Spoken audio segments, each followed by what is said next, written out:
My aunt posted a video exposing my parents calling me a freeloader, despite all I've done for them. My name is Cameron, and I grew up in the shadow of a star. That star represented my older sister, Lily. Our house was usually full of people, uncles, aunts, cousins, you name it. They'd crowd into our backyard like ants at a picnic, drawn by the promise of my mother's wonderful barbecue and the opportunity to see Lily play. Our backyard was like a stage, with its beautifully groomed lawn and the large oak tree providing the perfect backdrop. Dad would light the grill, the aroma of charcoal and sizzling meat filling the air, while Mom went around making sure everyone had a drink in hand. "Lily, sweetie," Aunt Marge would call out, her voice cutting through the din, "why don't you give us a little song?" All eyes would immediately turn to my sister. Lily would bounce into a chair, her golden curls bouncing and a naughty sparkle in her eyes. She'd clear her throat dramatically and then, like magic, belt out * my heart will go on * in her best Celine Dion impersonation. The adults would go wild, clapping and yelling as if they were at a live concert. Mom and Dad were beaming with joy and Dad frequently wiped a tear from his eye. Meanwhile, I'd stand to the side, attempting to blend in with the shrubs. It wasn't that I didn't want to participate, but every time I opened my mouth to sing it sounded like a cat being strangled. What about poetry? Forget about it. The words would jumble on my tongue, leaving me red-faced and stammering. My family has whispered that I am so unlike my sister. Not only were the relatives present but Mom and Dad made it plain who the family's star was. While Lily was shuttled between ballet courses, singing lessons, and art workshops, I was left to my own devices. Not that I cared much. I sought refuge in the dusty old books that adorned our shelf. The only person who appeared to understand me was Great Aunt Maggie. She'd discover me hidden behind the garage or in the treehouse, nose buried in a book. "What adventure are you on today, Cameron?" she'd ask, snuggling down next to me. I would look up, thankful for the interruption. "Oh, just reading about ancient Egypt," I'd say, showing her the cover of my most recent find. Maggie nodded, her eyes gleaming. "You have a good head on your shoulders, girl. Don't let anyone tell you otherwise." Those moments with Maggie were like a balm for my soul. She did not ask me to perform or be anything other than who I was. With her, I could simply be Cameron, the quiet bookish girl who preferred the company of paper and ink to the commotion of family gatherings. But, as much as I treasured those memories, they couldn't take away the agony of being the neglected child. Every time Lily learned a new song or received an award, my parents would lavish her with praise and gifts. New clothes, the latest electronics, you name it. Lily got it, what about me? I received hand-me-downs and signs of frustration. School became my refuge. While I wasn't the most popular student, I did find my rhythm in class. I wasn't content to simply sit there and let the lessons wash over me. No, I was determined to understand what the lecturers stated. "Mrs. Thompson," I'd say after class, my voice soft but steady, "could you please explain that bit about mitosis again? I didn't quite understand it." She would smile, clearly pleased with my involvement. "Of course, Cameron. Why don't we discuss it together?" If a teacher couldn't spare the time, I'd request book recommendations. My backpack quickly became overloaded with extra reading material. I'd stay up late studying those books, trying to master every subject. All of that hard work paid off. By the time I entered high school, I was at the top of my class. For once in my life, I was the best at something. I even made a few friends, other bookworms who didn't mind my quiet personality. As graduation approached, our home became Lily Central. Mom was continuously assisting her in putting together her portfolio for the advertising and public relations department at a prestigious college. "Oh honey, this campaign idea is perfect," Mom would enthuse when she looked at Lily's work. "You're so talented." I'd roll my eyes and retreat to my room, engrossed in my studies. But one night, over yet another family meal centered on Lily's college ambitions, something in me broke. "I'm going to college too," I blurted out. "I want to study management." The hush that ensued was deafening. Then, to my surprise and hurt, they all started laughing. "Oh sweetie," Mom murmured, brushing away her tears. "We don't have the money for that.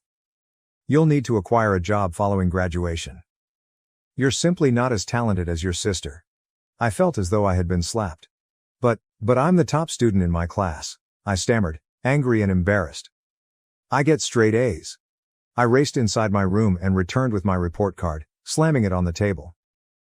They all leaned in to look, their eyes widening in amazement. "Well, I'll be damned," Dad said, scratching his head. "When did this happen?" "It's been happening for years," I snapped. "Not that any of you ever noticed." Mom had the decency to show shame. "Cameron, we had no idea. she began, but Dad interrupted her.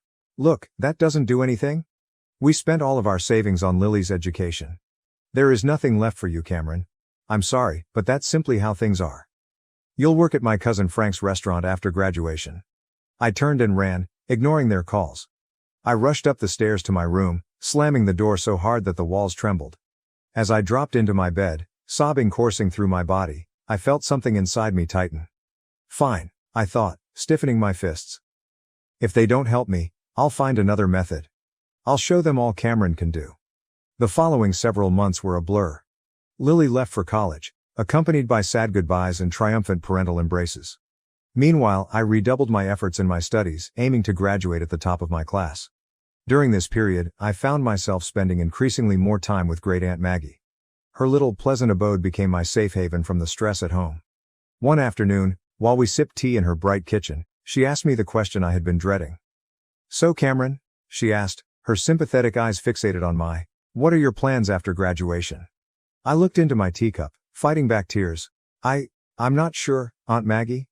Mom and Dad will not assist me with college. They claim there is no money left after paying for Lily's education. Maggie was quiet for a time before reaching across the table and squeezing my hand. Cameron, dear, I have some savings. I would like to give these to you for college. You're as brilliant as a whip, and I'll be damned if I waste that brain of yours. The reality of her words struck me like a tidal wave. I fell into tears, stunned by her generosity and the understanding that my dreams had not died after all. Thank you, I sobbed and threw my arms around her. Thank you so much, Aunt Maggie. The months passed quickly, and before I knew it I was going across the stage at graduation, diploma in hand. As I searched the crowd, I noticed Aunt Maggie smiling at me. My parents were also present, looking proud but uncomfortable. Mom strolled in one evening as I was poring over college brochures. Cameron, honey, she continued, her voice syrupy sweet. Your father's cousin Frank has called. He has a waitressing position for you at his restaurant. Isn't this exciting? I took a deep breath. Actually, Mom, I won't need that job. I am going to college. Dad appeared at the doorway, unhappy. And how exactly do you plan to pay for that? Aunt Maggie is assisting me, I stated, my chin held high. She's giving me her savings for tuition. The stunned hush that ensued was almost hilarious. Then, to my surprise, Dad's face became red with fury. Absolutely not, he exclaimed. If Maggie has any money to spare, it should go to Lily. She wants a car for her advertising job following graduation next year. I couldn't believe what I heard. Are you serious? I spit. This is my chance to get an education, to make something of myself.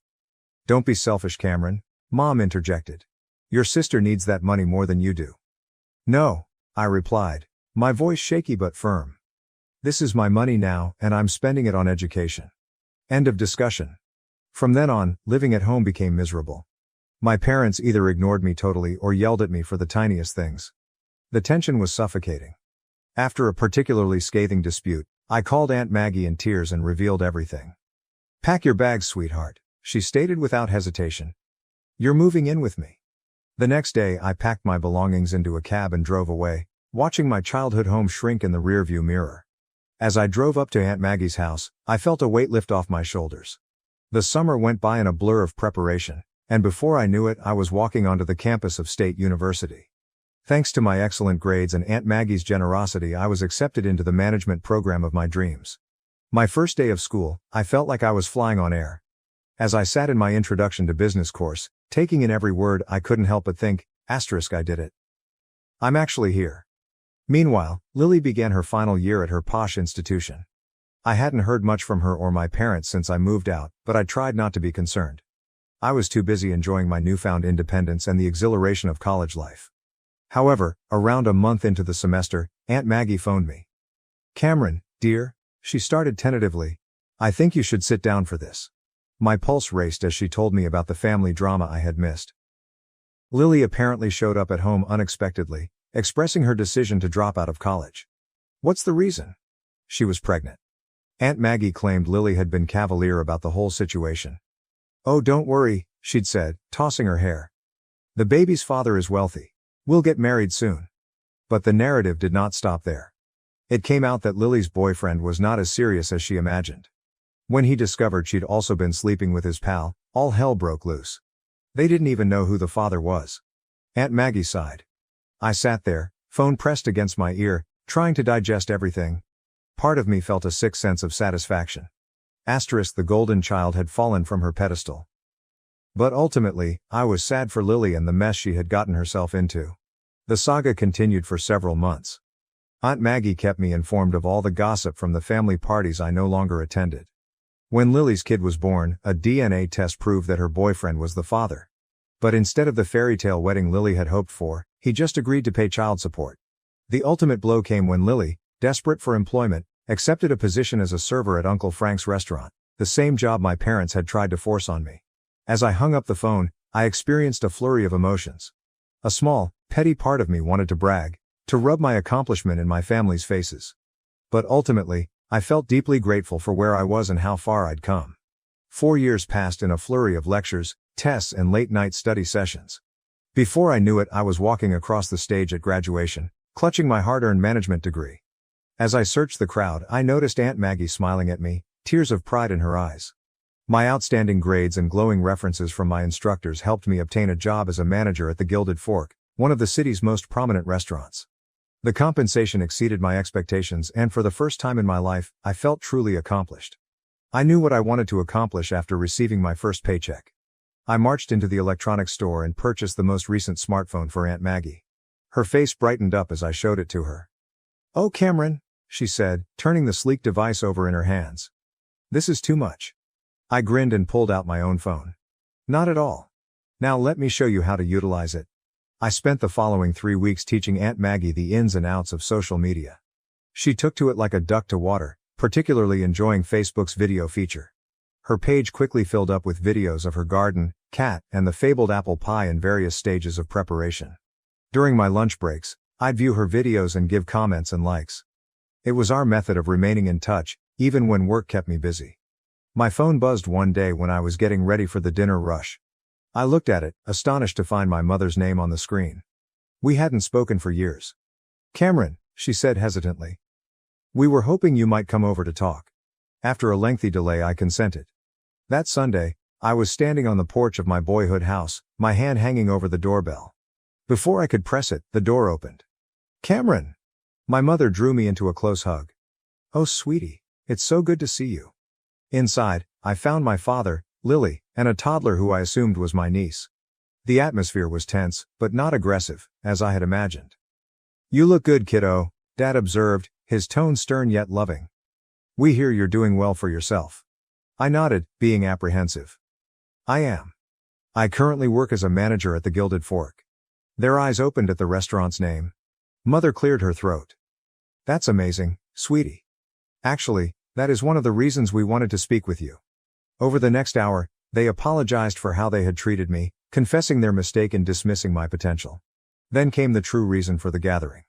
"Cameron," Mom remarked, looking at Lily. We were wondering if you might be able to help Lily get a job at your restaurant." I looked at my sister, who was bouncing her daughter on her knee. She refused to meet my gaze. "I'll see what I can do," I concluded. "No promises, but I'll ask." True to my word, I spoke with the restaurant owner, Mr. Reeves, about Lily.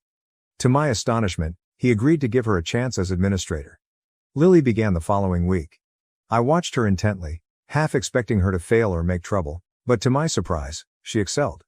She was punctual and efficient, and her customers adored her charm. As the weeks went, I found myself becoming more relaxed with her. We weren't best buddies by any means, but we had a good professional connection. Just when I thought I had it all figured out, the universe decided to throw me another curveball, this time a good one. Mr. Reeves called me into his office one day. My heart raced, and I wondered whether I had done something wrong. Instead, he winked at me and asked, "Cameron, how would you like to help me expand the business?" Before I knew it, I was overseeing the opening of 3 more restaurants. My days became a blur of staff meetings, food tastings, and data crunching. It was grueling, exhilarating, and all I could have imagined. The promotion included a large pay increase, and I suddenly found myself with more money than I knew what to do with. That's when my parents' calls started. At first, it was just minor issues. "The roof is leaking," Mom would say, her tone apprehensive. "We were wondering if you might be able to help out a little." I was amazed at how nice it felt to say yes and fix their difficulties with a simple transfer of dollars. It began with the roof, then a new water heater, and before long, I was financing a full home restoration. As their financial position improved, thanks to my monthly allowance, the famed family parties resumed. However, when I attended, things were different. Have you heard about Cameron's latest project? Mom would gush to her family. She is opening a new restaurant downtown. We are so proud of her. When I caught Lily's eye across the room, she gave me a little smile. She was also doing well, having been appointed to head administrator at the Gilded Fork. My girls, Dad would say, putting one arm around each of us. Both of them making their old man proud. A part of me wanted to be bitter, to remind them of how they had treated me previously, but a greater part savored in the warmth of their approval, something I'd coveted for so long.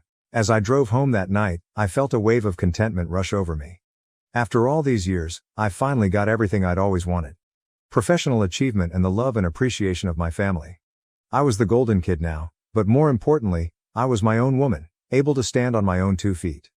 It was a quiet Sunday afternoon when my world collapsed around me. I was sipping my coffee and surfing through Facebook when I noticed Aunt Maggie had posted a new video. It was from one of the family events I had missed because of job obligations.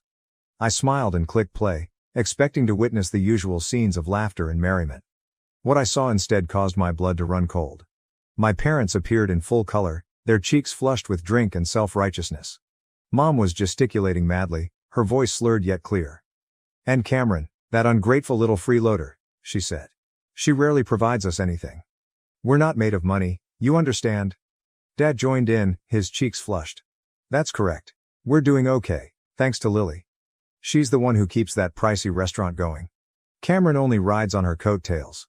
The video proceeded with several families nodding and expressing their own criticisms. Lily sat in the corner, looking uncomfortable but not challenging them. As the film concluded, I sat there shocked. How could they? After everything I'd done for them, all the money I'd given them, how could they turn around and say such horrible, false things? With trembling palms, I scrolled down to the comments. I noticed a torrent of messages from my folks. "Maggie, erase this video right away. You have no right to post that. Take it down immediately." But Aunt Maggie's reaction brought me to tears. "I'm not sure how to delete videos, and even if I could, I wouldn't. It's time everyone knew the truth about how you treat Cameron. She's the one that helps you, and this is how you reciprocate her kindness. Shame on you both." I stayed there for what seemed like hours, watching the video and rereading the comments. The treachery struck deep, reopening scars that I believed were healed. I finally picked up the phone and dialed Aunt Maggie's number. "Oh, Cameron dear," she replied in response, her voice filled with sorrow. "I take it you've seen the video?" "Yeah," I said, my throat scratchy from crying. "I cannot believe it, Aunt Maggie. How could they?" I could hear the rage in her voice when she responded. "They have always been like this, Cameron. You just haven't been there to witness it. I'm sorry you had to find out this way, but it might be for the best. You deserve to know the truth." We talked for hours, Aunt Maggie supporting me while I alternated between disbelief, rage, and grief. As darkness fell, I reached a decision.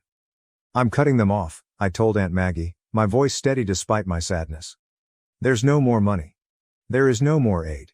They made their bed and now they may lie in it." The days following the video disclosure were some of the most difficult of my life. My phone was continuously buzzing with messages and calls from my folks, but I couldn't bring myself to respond. Their comments, so nasty and false, ran on repeat in my thoughts. After a week of stillness, I wrote them a short, frigid text. "I've watched the video, I know exactly what you think of me, do not contact me again. The money stops now." Their responses poured in immediately. At first they apologized. "Cameron, we're very sorry, we did not mean any of it. Please forgive us." But as the days passed and I remained silent, their melody shifted. "We are your parents. You owe us." Each message twisted the knife deeper, but I remained steadfast. I had given them numerous opportunities, but they had all turned them down. It was time to stop the loop. Lily, strangely, remained out of it.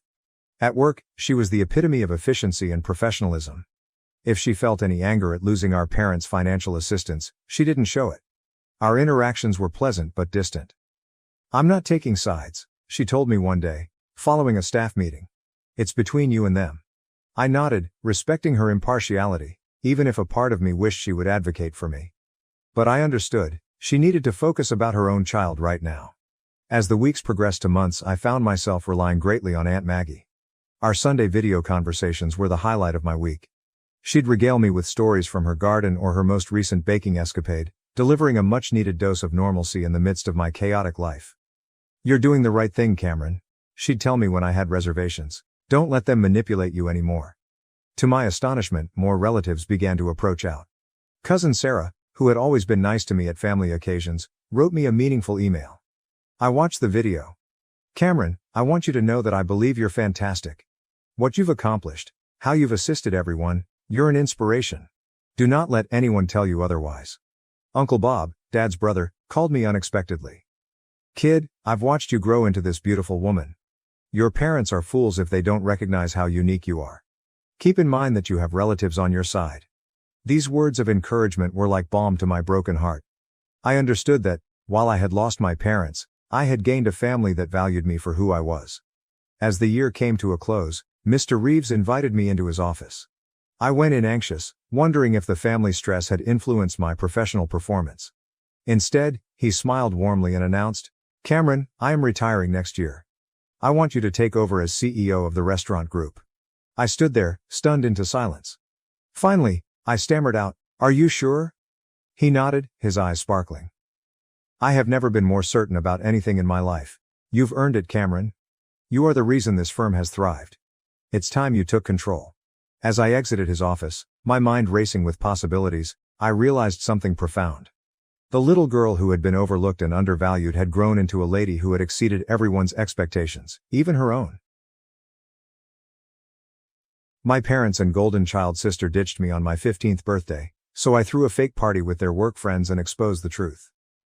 I celebrated my 15th birthday 3 days ago, but things didn't go as expected. On the morning of my birthday, my parents enthusiastically informed me that they had planned a surprise family trip to the Poconos.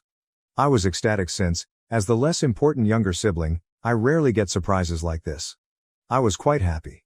However, a few hours later, when I finished packing and walked downstairs with my bags, I discovered that my parents had already left.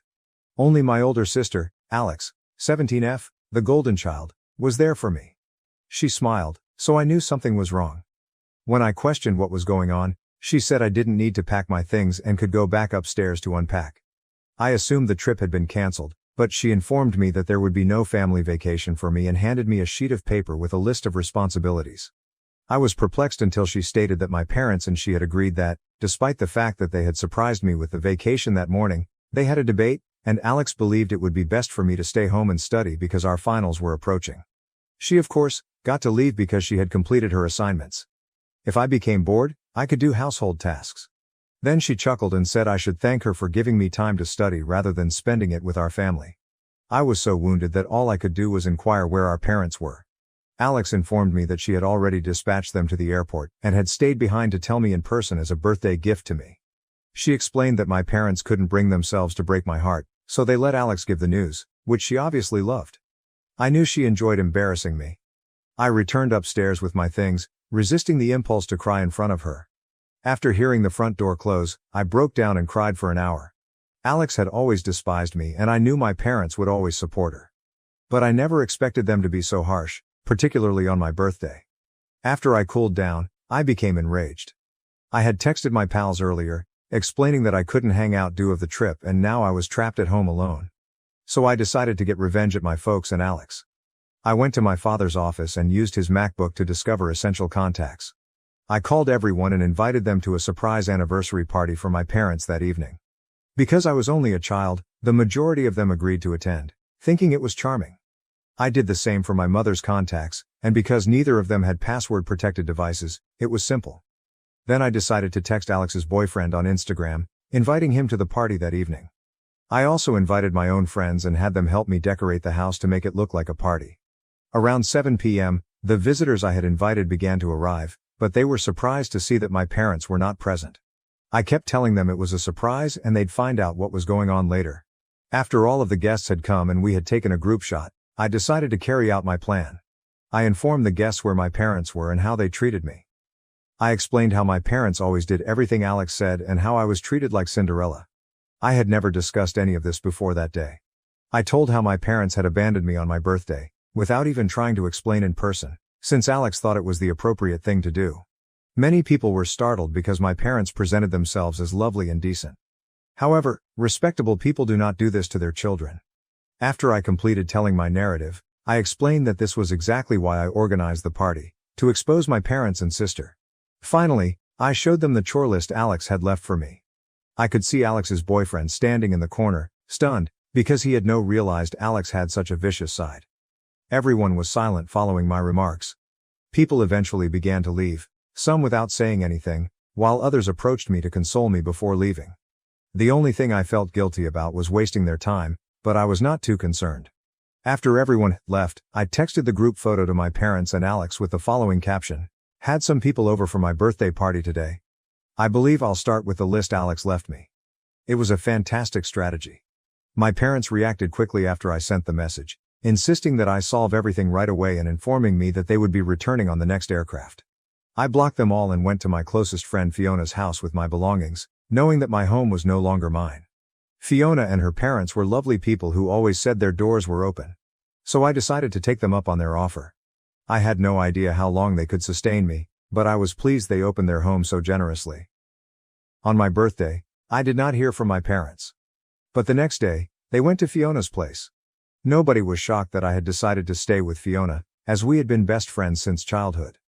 When they arrived, Fiona's parents refused to let them in, claiming they had no business trying to talk to me after I'd made it obvious I was not interested.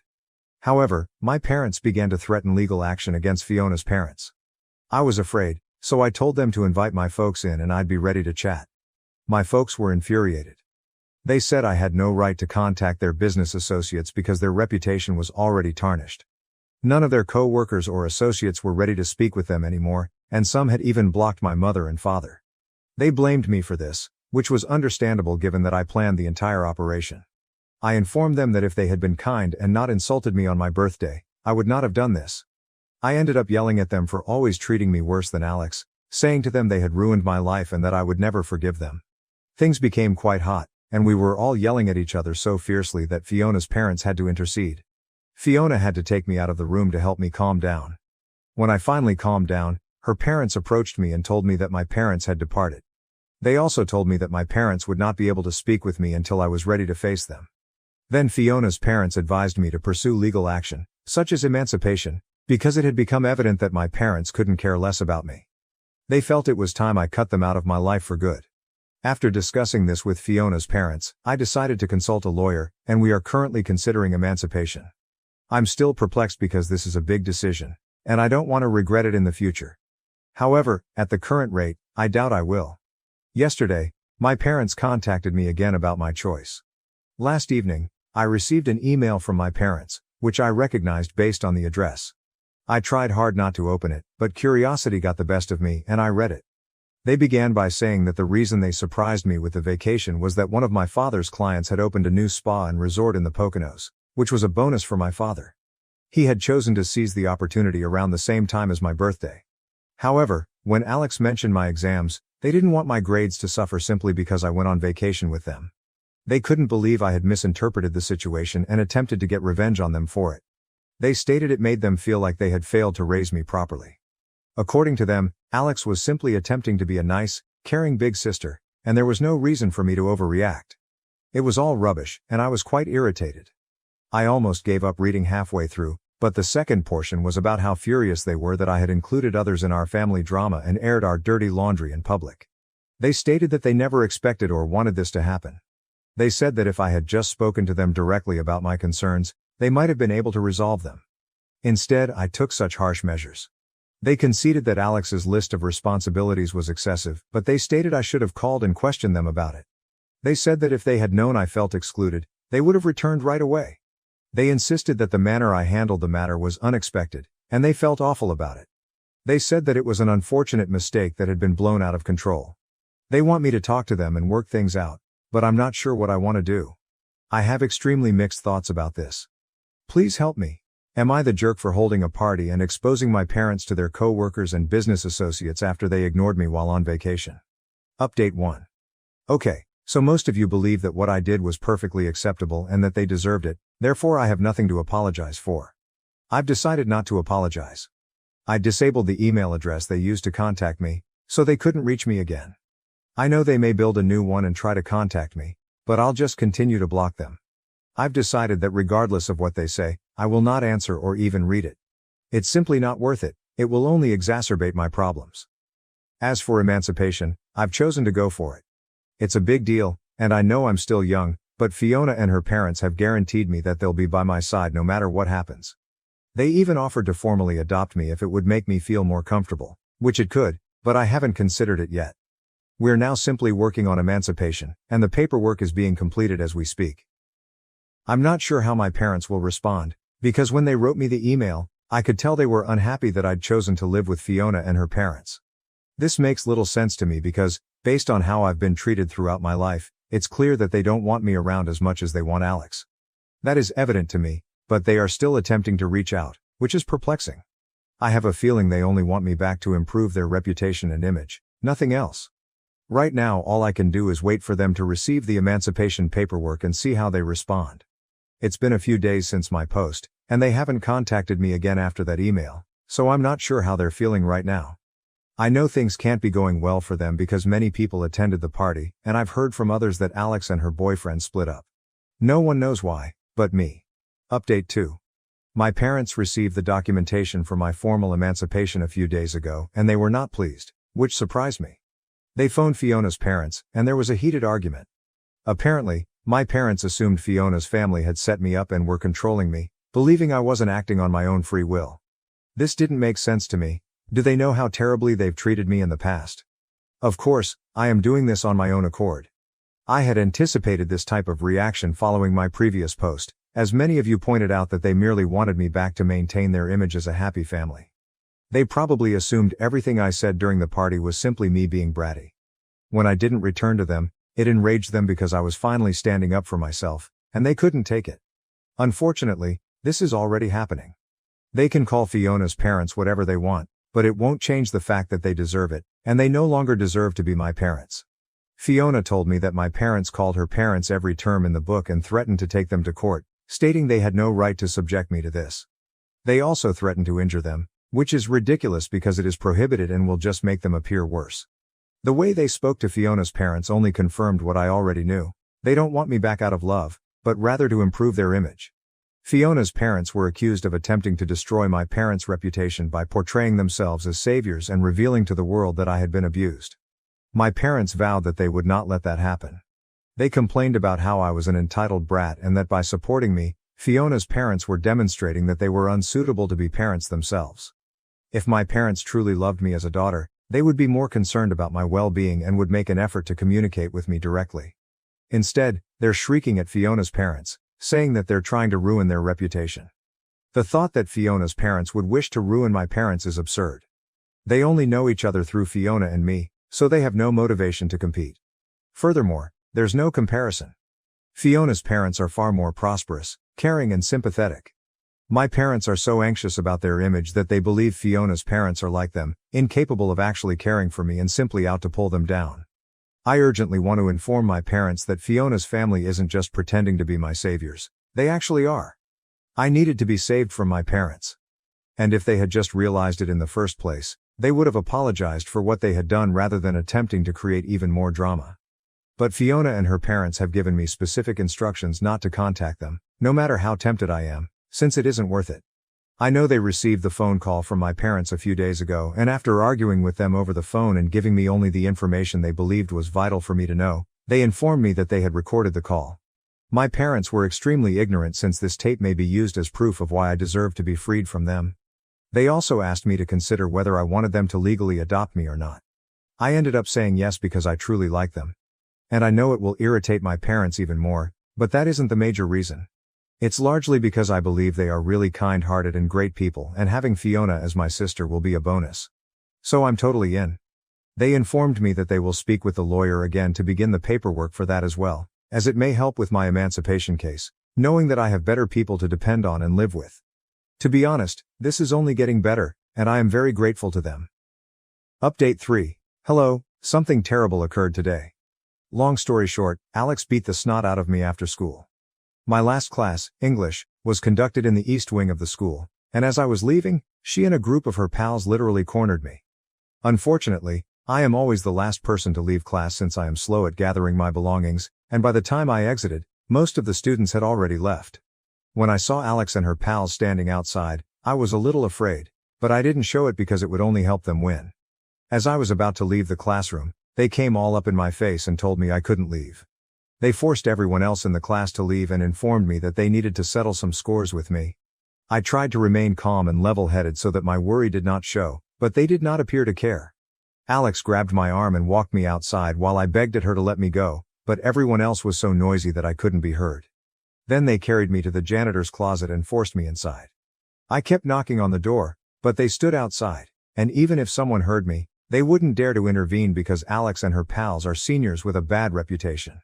After approximately 5 minutes, Alex let me out. But by then, practically everyone had left, leaving me alone with them. When the first smack landed on my face, Alex began yelling at me. She described me as selfish and ungrateful to our parents. Then came the real reason she was so angry. She accused me of being the reason her boyfriend broke up with her. She banged my head into the concrete, and I became disoriented. She took advantage of this by repeatedly hammering me with her fist while her buddies laughed. It was terribly painful, and I attempted to defend myself, but Alex is several inches taller and considerably heavier, so there wasn't much I could do. At one point, I just cowered against the wall, and she kept beating me.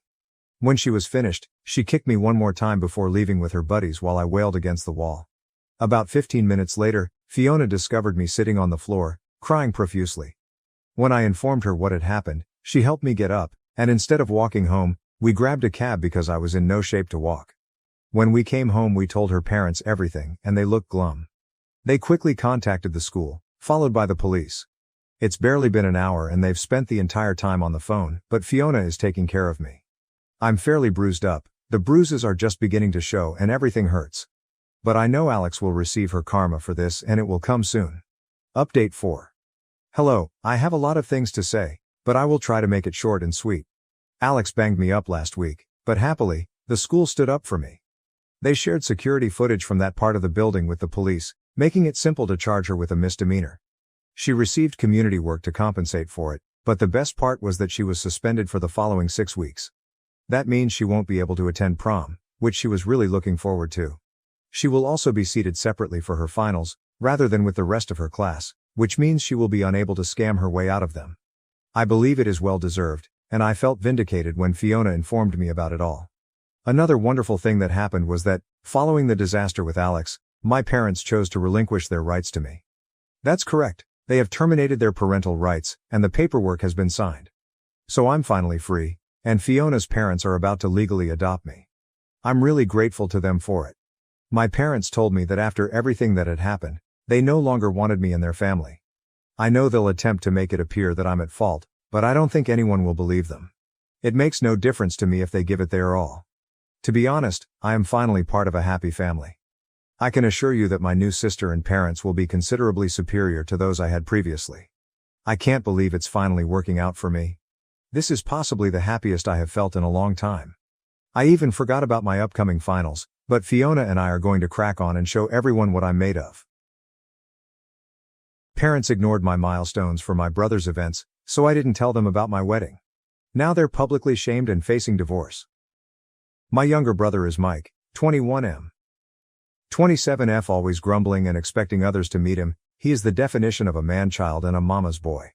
My parents hovered over him for everything from birth. He was born. My parents totally ignored me.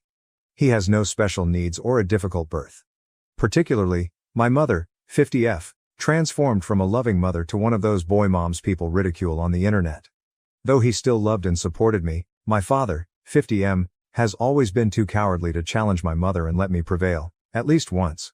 My grandfather, 76M, always called my parents out on their actions and never liked my brother, hence he was the only one who stuck up for me. Though Dad lives on the other side of the nation, so I couldn't see him frequently. I remind him of his late wife, my grandma, and we have a very unique link. Mike knows our mom adores him and enjoys pushing it in my face. This and his behavior have always caused friction between us. He is a horrible human, spoiled, bratty. Not even sure how many times I got in hot water for activities I performed better than him or for things he framed me for. His only aptitude is football, which landed him a scholarship to a respectable out-of-state university. Apparently, my fund had been taken to defray bills after a fire, only for me to find years later that Mike had been given the money to purchase a house and a car, so my parents paid nothing for my schooling. At public university, I ran across Lucas. I originally found great attraction in him. Of course, I met other people who are now my dearest friends. Owing to them and Lucas, my best friend for years before we got together, I was able to move out of my parents' house. Lucas and I both have really good pay now and are well known in our industries. Now let us focus on the major problem. Lucas told me a year ago. Being very private individuals, we did not broadcast it on social media. My parents laughed off my telling them with a "that's nice." I am beginning to believe they paid hardly any attention to me. We chose to have a modest yet elegant ceremony and celebration among friends and relatives. Though they never answered the invitation, Lucas persuaded me to invite my brother and mom. Every time I went and tried to discuss the wedding, without mentioning it, my mother would always talk over me about the adventures and successes of my brother. I once grew bored and stopped my mother to let her know about an event I had scheduled with an unmovable date. She wanted them there, but my brother was playing the last game of the season on that same day and they couldn't make it. Of course, this preference did not surprise me. They missed my ballet performances and both my university and high school graduations for events connected to him. By now I wanted to be petty. I told my parents it wasn't a problem for them to miss the event, deliberately omitting the information it was my wedding, and I didn't press any more. Imagine a few weeks ago, I was married. It was just beautiful. There was my family, Lucas's family, and our buddies. We had an amazing time. It was exactly right, and my grandpa was glad to be giving me away. My cousins questioned me several times about the absence of my parents. I told them straight out they couldn't come since they had a brother's game to attend. They looked at me a few times. My grandpa seemed obviously upset for a little, but otherwise nothing unusual happened. Lucas and I traveled for our honeymoon after the reception, and we were phone-free all during the vacation. Once we returned though, we found a storm waiting at our house. Turning on my phone, I cannot even open it before an alert flood erupted. Of these, most came from my mother and brother. Mike called me all kinds of awful names and insulted me since apparently one of my paternal aunts uploaded pictures of the wedding on Facebook and tagged them with a very clear dig at my parents, especially my mom, for missing the ceremony. The message went seemingly viral in my parents' neighborhood, and they have been publicly humiliated for mistreating me. My grandfather also personally went to see my parents to face my father, his son, embarrassing him to the point of tears. This looked to be the breaking point for my father. He ultimately revolted against my mother since he was so upset by missing the wedding of his only daughter and his father's criticism. He is now threatening divorce unless she makes it up to me. I believe this is the reason my mother has been messaging my phone, first nasty and threatening, then absolutely sad, full of pleading and pity parties. I am currently at home with my hubby, figuring out how to handle things. Claiming they had no idea this was happening at home, most of my relatives, including those I invited to the wedding, reached out to apologize for what I went through. Since my grandpa lives on the opposite side of the nation or another state, I cannot attribute guilt to any of my relatives. But since now she is inconsolable at the notion of missing the wedding, my mom's sisters and friends are demeaning me for not telling her about it. Though I'm not sure, personally I believe she's only starting to save face. The most recent texts from my mother and father seem to be quite depressed and wounded by missing my wedding. My family is split now on 3 fronts, the majority supporting me, my mother's relatives embarrassing me for hurting her emotions, and my mother's demanding that I forgive her in view of her efforts at atonement. Reddit AITA. My best friends tell me not to pay attention to them. Edit. I really appreciate your love and comments. It is very overwhelming. Here I will answer the often asked questions. I did tell my folks about my wedding. All of my guests received conventional paper invites, and I was informed that every invite had arrived at the correct address. From Mike or my folks, I got no response. A few very far-off relatives and several Lucas side associates also ignored it. I messaged every one of them to double-check, and those who hadn't replied said they couldn't make it. When I text my brother and dad, they never answer. I was left reading. Knowing them and weighing all I had to schedule, I stopped trying to insist. 2. I had already been informed that my brother had a game, hence I omitted mentioning the date of my wedding. Every time I insisted on bringing up my festivities in order to obtain a response, I was constantly told that some things were simply more important than me and not to be pissy or a hassle. By now, I believe it reasonable for me to give up arguing. Not worth the effort, was it? 3. I do not keep my wedding under wraps. I refrained from telling my parents it was my wedding to see whether they would show the least of interest, but surprise, surprise, they did not. Still, I told my relatives and uncles straightforwardly about my wedding. Sometimes my mother was on the phone, other times she was just conversing with other people. She was in the room a few times when I discussed locations or dress stores with my aunt. She never paid attention when I brought it up. She grinned and said, "That's great, dear," at reunions, then would switch the topic. From Dad and Mike, radio silence. I stayed in touch with them as every time I tried to go no contact, NC in earlier years, I was harassed. Always for reasons involving my brother, I attempted after my high school, bachelor's, and master's graduations, which they never bothered to come up for. Every time I dared to turn my back on the family of my mother's aunts, brother, parents, and maternal grandparents, I was disgraced. The turning point in this is that Lucas was not at my side over all those years. We began dating a little after my previous NC try, and now that I have him here, I feel more sure of my position. But I lacked confidence before that.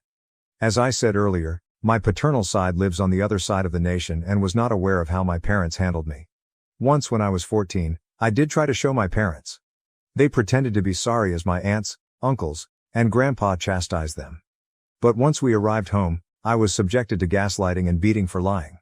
Following that, I had regular communication with my paternal side, but refrained from acknowledging my parents' mistreatment out of anxiety, which, to be honest, still torments me now. Only Grandpa knew, but if he tried anything, he was always under danger from my alienation. 5. I am not from the same city as my parents. They don't know my new address. I live in a city 1 hour's drive from my parents' little town. This is thus because my mother supported my brother's backup, stating siblings share their belongings, after he tried to break into my apartment in search of some money. I moved now and will be cautious not to let them know where I live. Before he even began high school, my parents bought my brother a house and a car instead. For his 16th birthday, they purchased him a house close to his college and a car. He started his freshman year. They simply lied to me and utilized my money later for my brother, saving it for later on. They did not use it straight away. Update 1. To those who thought my story was false, let me remark that, to the extent of considering my reality as a fantasy, your family life is better than mine.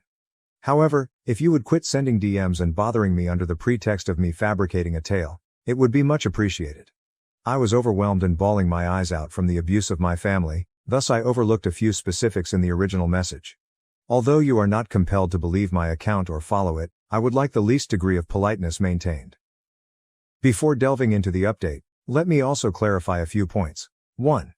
Indeed, the invitation said clearly it was a wedding, no justification. 2. My mother's side of the family skipped the wedding. I apologize for not making that obvious in the first post. Most of them were occupied. The others only offered me gifts or reasons but did not show up. That is exactly what I mean. It's not like I live in their thoughts, so don't ask me why they didn't talk about my wedding with my mother. The fact that my mother sent an SMS apologizing serves as her atonement. Let me now turn to the update. This past week things have been a little wild. I went off Reddit for a few days to sort through my ideas. I then spent a lot of time discussing with Lucas how to go forward. He has been my rock. I could never love him more than I already do.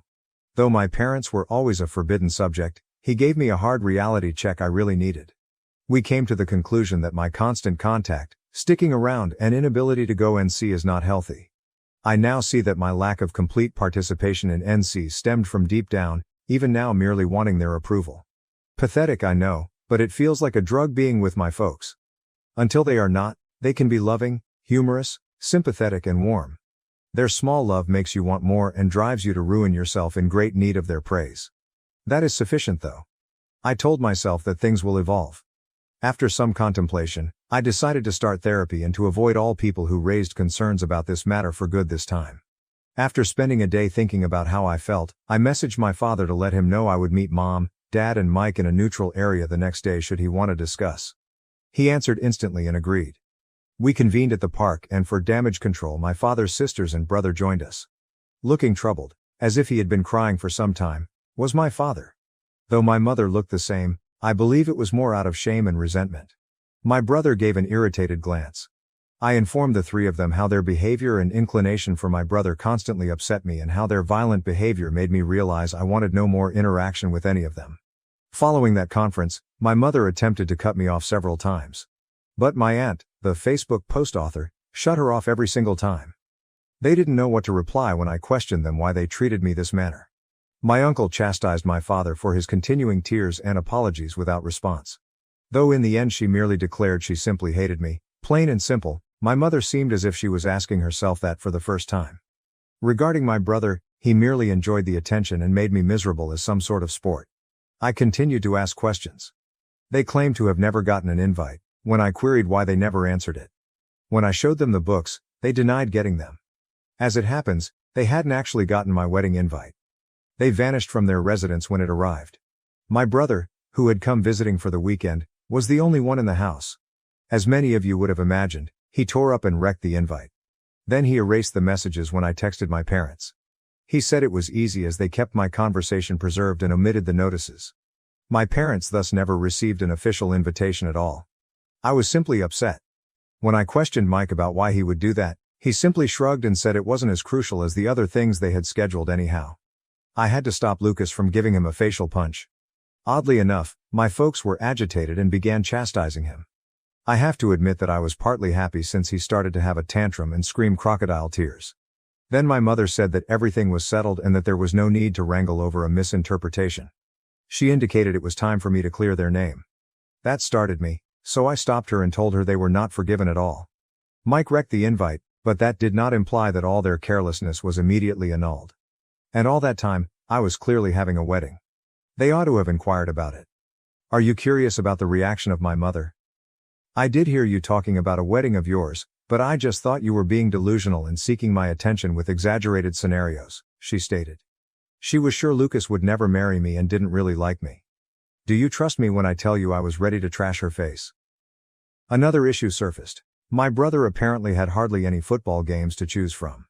To create a narrative to dodge my incident, my parents exploited the knowledge my husband, friends, and I know little to nothing about football. We prefer soccer. And the fact I stopped asking about it when Mike would mock me during his time in high school.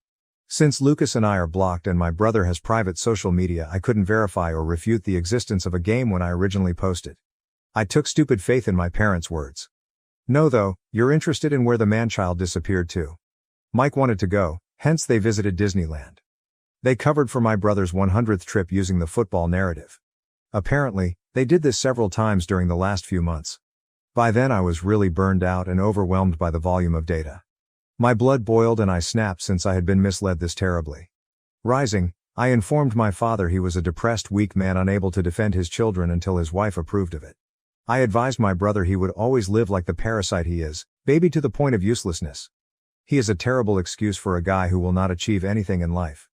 To my mother, I stated she was the worst narcissist. A pitiful small woman who lacked even deserving treatment or evaluation for her inactivity. She is too rotten, thus even God could not be of assistance. Strong, I know. Halfway through my tirade, my mother shot from her seat to yell at me, but I was too enraged. I yelled at her to close, take a seat and listen for once. She became so enraged it seemed as though steam were emanating from her ears. After that, I seemed to recall not much except that I kept talking. My anguish and wrath seemed to pour out. I'm very convinced the entire park was silent at one point. Telling my parents and Mike I was disowning them all and that, if they were clever, they would think before reaching out again. I spit at them. Taking my pocketbook, I left with Lucas, Anna, and Francis, leaving my parents and brother at the kindness of my aunts and uncles. The truth of what I had just discovered and spoken eventually struck me at some point, and I had a panic episode on the drive home. Lucas was driving. Anna guided me through it till we stopped in a parking lot to cool me down. I owe them far more than anything. Once home I just collapsed onto the bed and turned in for the night. Though considering my profession and career, I couldn't expose myself in that way even though I really wanted to follow your advice and put the entire chat on Facebook. One thing is sharing my tale on Reddit from an unidentified throwaway, the other is Facebook with my identity and face all over showing. That road was not one I could travel. Rather, I behaved better. I created a folder containing all of my mother's nasty remarks, texts and insults and forwarded it to the woman running my mother's church. Though my mother worked her ass out to enter, this close-knit community is also somewhat judgmental. Well, that's exactly what occurred. Being rejected by them is like dying. Like clockwork, the scandal started out in the church and quickly extended across the little community. Given my tiny spill, you can see what this implies for my parents. I did discover more texts from my maternal side of the family, demeaning me even more for offending their sister or daughter. By then I simply didn't care anymore. Following your advice, I informed them they would not be in my life going forward. They can talk as they wish, I just have no interest. Rather, they should be appreciative. I do not send their unpleasant texts to their husbands or jobs. I blocked every single one of them, including my grandparents. I did come across a long note from my father. He stated he was sorry for not being strong enough to challenge my mother, agreed what I said was accurate, and couldn't believe he had missed so much of my life due to her. Tired of being controlled, he informed me he was going to divorce her regardless of my choice. He stated he wanted a relationship with me to offset all the years gone by. I did respond to him, saying at the moment I truly do not want to see him or pardon him. He said he loves me and he will do his best to get me back. I answered that I then blocked him too, since I find that hard to believe. Frankly, his slimy approach of attempting to get out from under this issue by dumping my mother under the bus is pitiful. She owned it and at least was hostile. He only blames others for his decisions, hence I do not want to hang around people like that. Likewise blocked are my mother and brother. I just blocked Mike as he messaged me more to harass and threaten. My mother gave herself a pity party for her marriage falling apart and for her being outcast by her neighborhood. I simply said good, then blocked her too. Regarding my grandfather, he has chosen to stay with us temporarily to be at my side. Having perused some of your remarks, he truly is the finest. He won't own that he finds them flatulent. A few days have gone since then. All has been peaceful. Lucas is spoiling me rotten, and I have therapy shortly. My mom married a younger guy and wanted him to walk me down the aisle instead of my dad. When I said no, she skipped my wedding. Hello everyone. So I had a terrible disagreement with my mom a few days ago, on the day of my wedding, or rather, after everything was done. It was entirely her fault, but I recently spoke with my grandmother and unwittingly made matters worse for her. That is why I have begun to question whether what I did was justified or not. I'm 24F and have been with my partner, 24M, for the past 10 years. We began dating in high school, and he is the love of my life. So this wedding was a big event for me. We got engaged last year and spent months trying to make it an experience that everyone would remember. He and I had saved a lot of money to pay for it, but my mother was unconcerned. My parents split when I was 6 years old, and they have been co-parenting me ever then. They never got along, and I honestly don't know how they managed to stay married for so long. They were married for about 3 years before I was born and were together for another 6 years before splitting up. Most children are upset when their parents tell them they are getting divorced, but when they explained it to me, I was ecstatic. For me, it meant they wouldn't have to fight every day, and if they were happy, I might finally have a chance to be happy as well. As a child, I was satisfied with their decision, and they shared custody of me. I'd spend half the month at my father's house and the other half at my mother's. Unfortunately, I rejoiced too soon. I didn't understand that even in a co-parenting arrangement, they'd have to communicate with each other and reach an agreement on issues concerning me. They struggled even with that. They were continually bad-mouthing each other in front of me, making me feel caught in the crossfire. Both believed the other was out to make things tough for them, and I tried to be understanding as a child. But by middle school, I'd had enough. While staying with my father, he got into a disagreement with my mother because she wanted to rearrange the schedule to accommodate an event, which he did not agree with. I began to feel like a burden for both of them. That night, I packed a few belongings and went away. I was just 12. I walked to the bus stop, but because there was a scary person there, I retreated to a park near my house and decided to go to the bus station in the morning. Fortunately, I fell asleep in the park, and nothing happened to me. By daybreak, my father had recognized I was missing and called the cops. I was taken home safely. When my parents realized I had ran away, they confronted me about my situation. I told them they made me feel like a burden since they were constantly arguing over me. That's when they agreed to be better to one another for my sake. They had no idea I'd take such drastic measures in response to their behavior. After that, my father stuck to his word. Even when he battled with my mother, he didn't tell me about it, so I didn't feel bad. My mother, on the other hand, would periodically forget and yell at me about my father. It made things difficult because I genuinely loved both of my parents.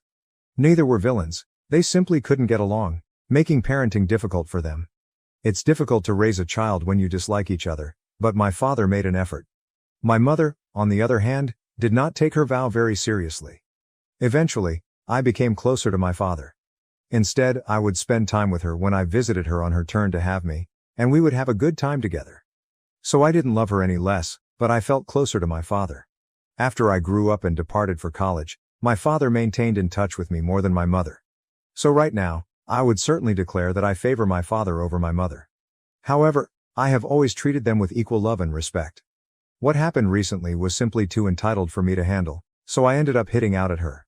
My parents dated other individuals following their divorce, and my father decided to marry again around 4 years ago. He had been dating my stepmother for over 3 years by that point, and their relationship was serious, so it made sense for him to marry again. Prior to that, he had only had a couple of relationships that went nowhere. My mother, however, took a slightly different approach. She would only have flings after the divorce and would not commit to anyone, even if the other guy was interested. I'm not judging her. That's her decision, and I respect it. But then she contacted me unexpectedly around 6 months ago and informed me she had been seeing a guy for a few months and the two of them had decided to marry. She wanted me to be present for the wedding. I had no idea what was going on because everything happened so quickly and unexpectedly. But she told me she was confident in this person, and he appeared to be confident in her as well. She had a good time for many years, but now she wished someone would be there for her. Her husband, James, false name, had just been with my mother for 4 months when they married, and they appeared to be in love. But I was apprehensive about their bond. For starters, he was about a decade younger than her. Furthermore, they had only known one another for a short period of time. James had proposed they marry, and my mother had mentioned it often at the ceremony. But I don't think she realized that wasn't the circumstance she expected, because it only made things appear more suspicious. I tried to talk to her about it, but she dismissed me and said she was certain of her decision. So I didn't explore it further since I didn't want to come out as judgmental. For what it's worth, he seemed to be into her. So I went to the wedding, along with a handful of her close friends and relatives. I even wished them the best. When I informed my father about all of this, he was startled that she had married someone she had only known for a few months. But by then it had already been completed. After that, I was too preoccupied with preparing my own wedding to worry about what was going on with my mother and James, who appeared content enough. They've been married for 6 months, and I haven't seen her much because she spends all of her time traveling with him. She didn't even come to my bridal shower, but I had no complaints. However, the night before my wedding, while we were all at the hotel, she knocked on my door and informed me that she had something extremely important to talk about with me. So I allowed her inside. That's when she decided to inform me that she overheard me talking to my father about leading me down the aisle, and she assumed I'd asked James to do it. At the rehearsal supper, she expected me to ask James, but I didn't. Even though I had previously asked her, I decided to have both of my parents follow me down the aisle since I felt it would be more appropriate for my family dynamics. I did not want my mother to feel left out. I had no idea why she was even discussing James. I was shocked that she would think such a thing. I'd only known James for a few months, and as long as my father was alive, I wasn't going to let any random person accompany me down the aisle on my wedding day. To me, James was simply my mother's husband, not my stepfather. I made it quite plain to her. I informed her that I had no plan of asking James at any time, and if she thought I would, she was misinformed. I'd never mentioned or hinted at anything like that, so I had no idea why she suddenly believed it.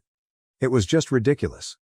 To make matters worse, when she realized I was serious and that my biological father would be walking me down the aisle instead of her husband, she threw a fit in my room. She stated that if this were the case, she and James would not attend the wedding. Apparently, she had assumed that I was closer to her, and so James would be the one to walk me down the aisle. She felt that if both she and my father accompanied me down the aisle, it would convey the incorrect message and make James feel insecure. She kept having her tantrums, but I didn't have time for them, especially the night before my wedding, when I needed to sleep. So I ended it by informing her that if she didn't want to attend the wedding, she could leave with James. Then I requested her to leave my room so that I could sleep. When I awoke the next morning, my mother was not there. I told everyone close to me about what happened the night before, including my immediate family, spouse, and bridesmaids. I knew I'd be busy for the rest of the day, so there was no time to ponder about her.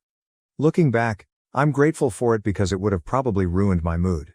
My father and stepmother eventually walked me down the aisle, and a few people exchanged puzzled looks, but no one said anything because it was clear I wanted it to be a happy day without any issues. I like my stepmother, so I didn't mind when she walked me down the aisle, and the wedding went well. But, 1 hour before the celebrations were to conclude, my mother arrived at the reception with James, and she had a really embarrassed expression on her face, so I knew she was there to apologize. I had been drinking, and I was overjoyed from just getting married, so I didn't mind her returning for the reception and was more than willing to forgive her. I accepted her apology and told her she may join everyone else. Instead, she stayed by our side and explained that she had a favor to ask. She asked us to rework the wedding ceremony so she could be a part of it as well. My husband and I were both stunned by the absurdity of the request, and we instantly denied. But then she began pleading with us, and even James was concerned. He said that she needed us to do this as a favor because otherwise, my grandmother would cut her off. Both of my father's parents attended the wedding, but my grandmother, my mother's only surviving parent, was unable to attend due to her out-of-state residence and medical concerns that precluded her from traveling. I promised my grandmother I'd send her a video of the wedding. While my mother and James were driving home, my grandmother video called my mother to chat with me. That's when my mother realized she had made a mistake, and she was now worried about what her mother would think about her actions during my wedding. That's why she asked me to recreate the ceremony so she could be a part of it and my grandmother wouldn't find out what occurred. My mother honestly thought it was a reasonable answer because the venue was still paid for, the decorations were up and the majority of the guests hadn't left yet. But I held firm and informed my mother that she chose to leave the previous night and it was her fault. I was not going to restart my wedding only to correct her mistake. She began arguing, insisting that we do things her way so that her mother would not cut her off. My grandmother loves family relationships, and the only reason she couldn't go was health. If she found out my mother had done anything so dumb, she would not hesitate to cut her off. Because I am her only grandchild and she cherishes me, everyone knew she would be devastated if she found out what my mother had done. That's why my mother was so determined to resolve the matter before my grandmother found out. I wasn't in the mood for a battle with my mother, and my grandmother kept attempting to video call her. So I phoned my maid of honor, took my phone from her, and before my mother could say or do anything, I FaceTimed my grandmother to tell her the truth. I had had enough of my mother's moaning. My grandmother was delighted to see me and after a brief discussion about the wedding, I got right to the issue. I told her exactly what had happened to my mother and how she wanted me to restart the wedding especially for her. I did all of this in front of my mother, who was frozen in place. When I turned the phone around so my grandmother could face her, my mother said nothing. My grandmother raged at her for a full 6 minutes, expressing her disappointment.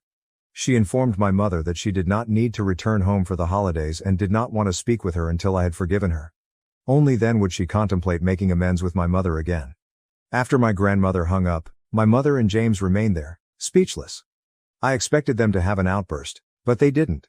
They simply went after a few minutes without saying anything, which was ideal because throwing a tantrum would have wrecked the rest of the reception. We decided not to talk about my mother or James for the remainder of the evening so that they would not ruin it for us. My grandmother called the day after the wedding, after we had returned home, to discuss all that had happened. She revealed that she had been having problems with my mother for some months as a result of her decision to marry James. My grandmother had been extremely opposed to my mother's fast marriage from the start because they had only known each other for a few months. She didn't think it was wise for my mother to rush into a marriage like that, which made sense. But my mother paid no heed to her. They didn't talk for a few months after the wedding because my grandmother called it a bad decision, and my mother took offense. After a few months, my mother apologized and went to visit my grandmother with James to make things right. Despite my grandmother's kindness, James remained apart from her. He pretended he was too good to converse with her, rejecting all of her attempts to get to know him. This gave my grandmother a negative impression of him, and she began to dislike him even more after that visit. She told my mother about her fears, and they argued throughout the last few months. My mother kept playing the same card, claiming that her parents thought my father was the appropriate guy for her, but marrying him proved to be the worst mistake of her life. She felt my grandmother was unwilling to give James a fair chance because they hadn't been together long. My grandmother believed she had given him a fair chance, emphasizing that her problems were with the hasty nature of the marriage, not James as a person. However, James took it personally and continued his attitude, resulting in increased tension. Things had been strained between my mother and grandmother for months, and the recent FaceTime call on the day of my wedding was the final straw for my grandmother. She couldn't believe my mother skipped my wedding simply because I refused to let James lead me down the aisle. We had no idea whether James or my mother had come up with this concept, but it made no difference. My mother chose to miss my wedding, then pretended it never happened and wanted me to recreate everything so my grandmother would not find out. After discussing it, my grandmother and I understood that my mother had taken both of us for granted. We resolved not to speak with her for a few months until we were ready to forgive her or she really apologized. My grandmother wrote a message to my mother on our behalf, asking her not to contact us until we were ready to communicate and hoping she would respect that. I thought this was a decent answer, but my mother began blaming me for everything. She wrote me nasty messages last night, claiming that it was my fault that her own mother was not speaking to her. She remarked that if I didn't want to redo the wedding, I could have simply said so, which I did several times. She accused me of intentionally escalating the situation by involving my grandmother. She felt that I didn't need to tell my grandmother and give her more reasons to be furious with her.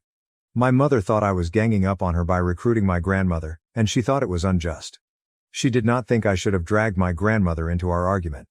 I think she's simply whining, but she could have a point. Is it my fault for bringing my grandmother into this conflict with my mother? Update 1. Thank you to everyone who provided positive comments on my post. I've decided to block my mother and end this nonsense. I don't need to put up with her conduct anymore. She's been acting strangely since she started dating James, and I don't need such negativity in my life.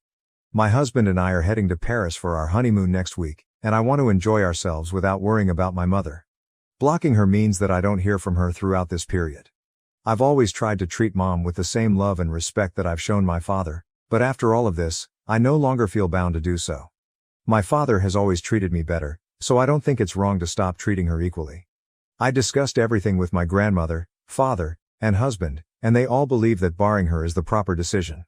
Most of them say I should have blocked her a long time ago, perhaps on the day of the wedding itself.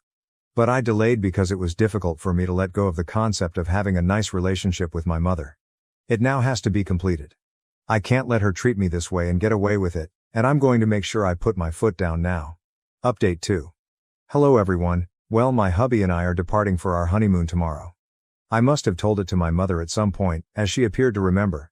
I'm not sure how I feel about what just transpired, but I'm going to post it here because I feel compelled to keep you all informed. In my previous update, I noted that I had blocked my mother everywhere, so she sent an email to my work email address, which I had not blocked. I didn't expect her to contact me there, so I was thrown off guard. I had intended to delete the email, but curiosity got the better of me, and I ended up reading it with my spouse. We both felt strange at the conclusion because my mother expressed her love for me and apologized for her recent actions in the email. She explained that the only reason she wanted James to lead me down the aisle was because he insisted. She claimed it was not her idea and even attempted to postpone the wedding for a few months to get to know him better. James put pressure on her, and the night before the wedding, he twisted her into believing that if my father walked me down the aisle instead of him, people would misinterpret it. She supported him throughout the email because she loved him, but she also expressed regret over everything. She felt torn between James and her family, and she could now relate to how I felt as a child of divorce. She acknowledged James's tendency to be controlling, but she didn't mind it. After chatting for a few days, they both agreed that his domineering nature had produced problems in the family. He committed to work on it, and she pledged to stand up for herself rather than be a doormat. She closed the email by wishing us well and expressing her want to reconnect once we returned from our honeymoon. What worries me isn't the apology, it's that James might not be the appropriate guy for my mother. Although she stated that they will work on it, the way she characterized James gave me the impression that something was wrong and that she was covering for him. My husband and I are going tomorrow. So we cannot deal with this right now. We decided to let her handle the situation. I notified my father, who, regardless of his feelings for my mother, would never harm her since he is a wonderful person. I also told one of her closest friends, whom she has known since childhood, and I'm convinced she would not gossip. With her friend and my father informed, I feel certain that my mother will be cared for and that I will be able to enjoy a worry-free honeymoon.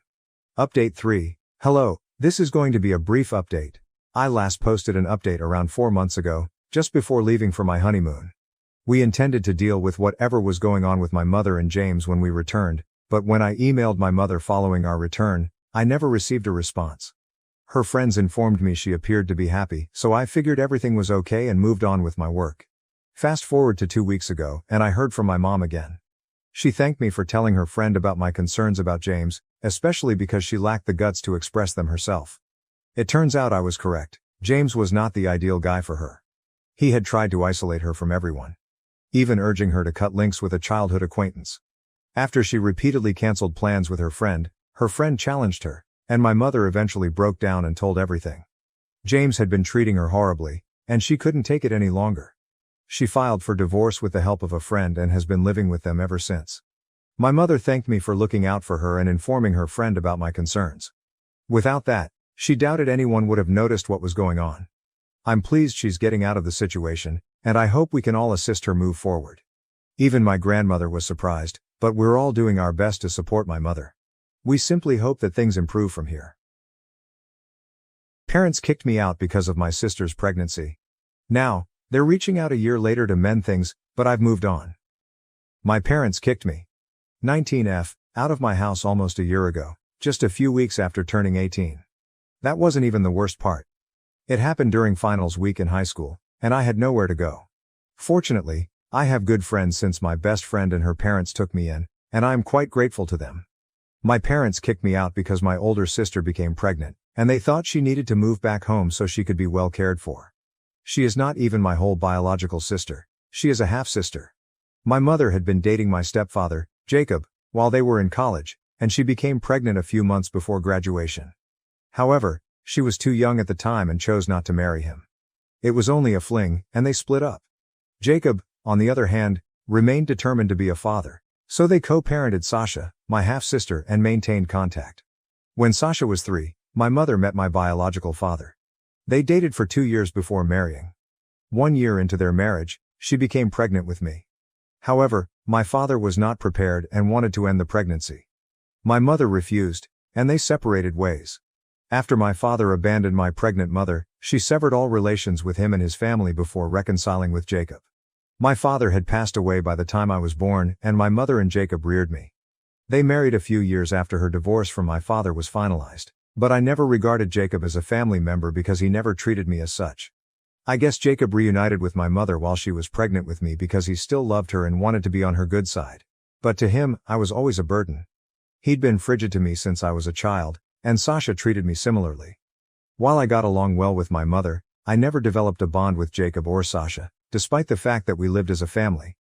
They always treated me as an outsider. My mother has always claimed to love me as much as they do, but I've never felt that way. She never acknowledged our estrangement, and despite my attempts to connect with them when I was younger, I was always rejected. As I grew older, I saw what was going on and gave up on pursuing a relationship with Jacob and Sasha. I shouldn't have been surprised when they kicked me out because Sasha was expecting and wanted to move back in. However, it came as a shock.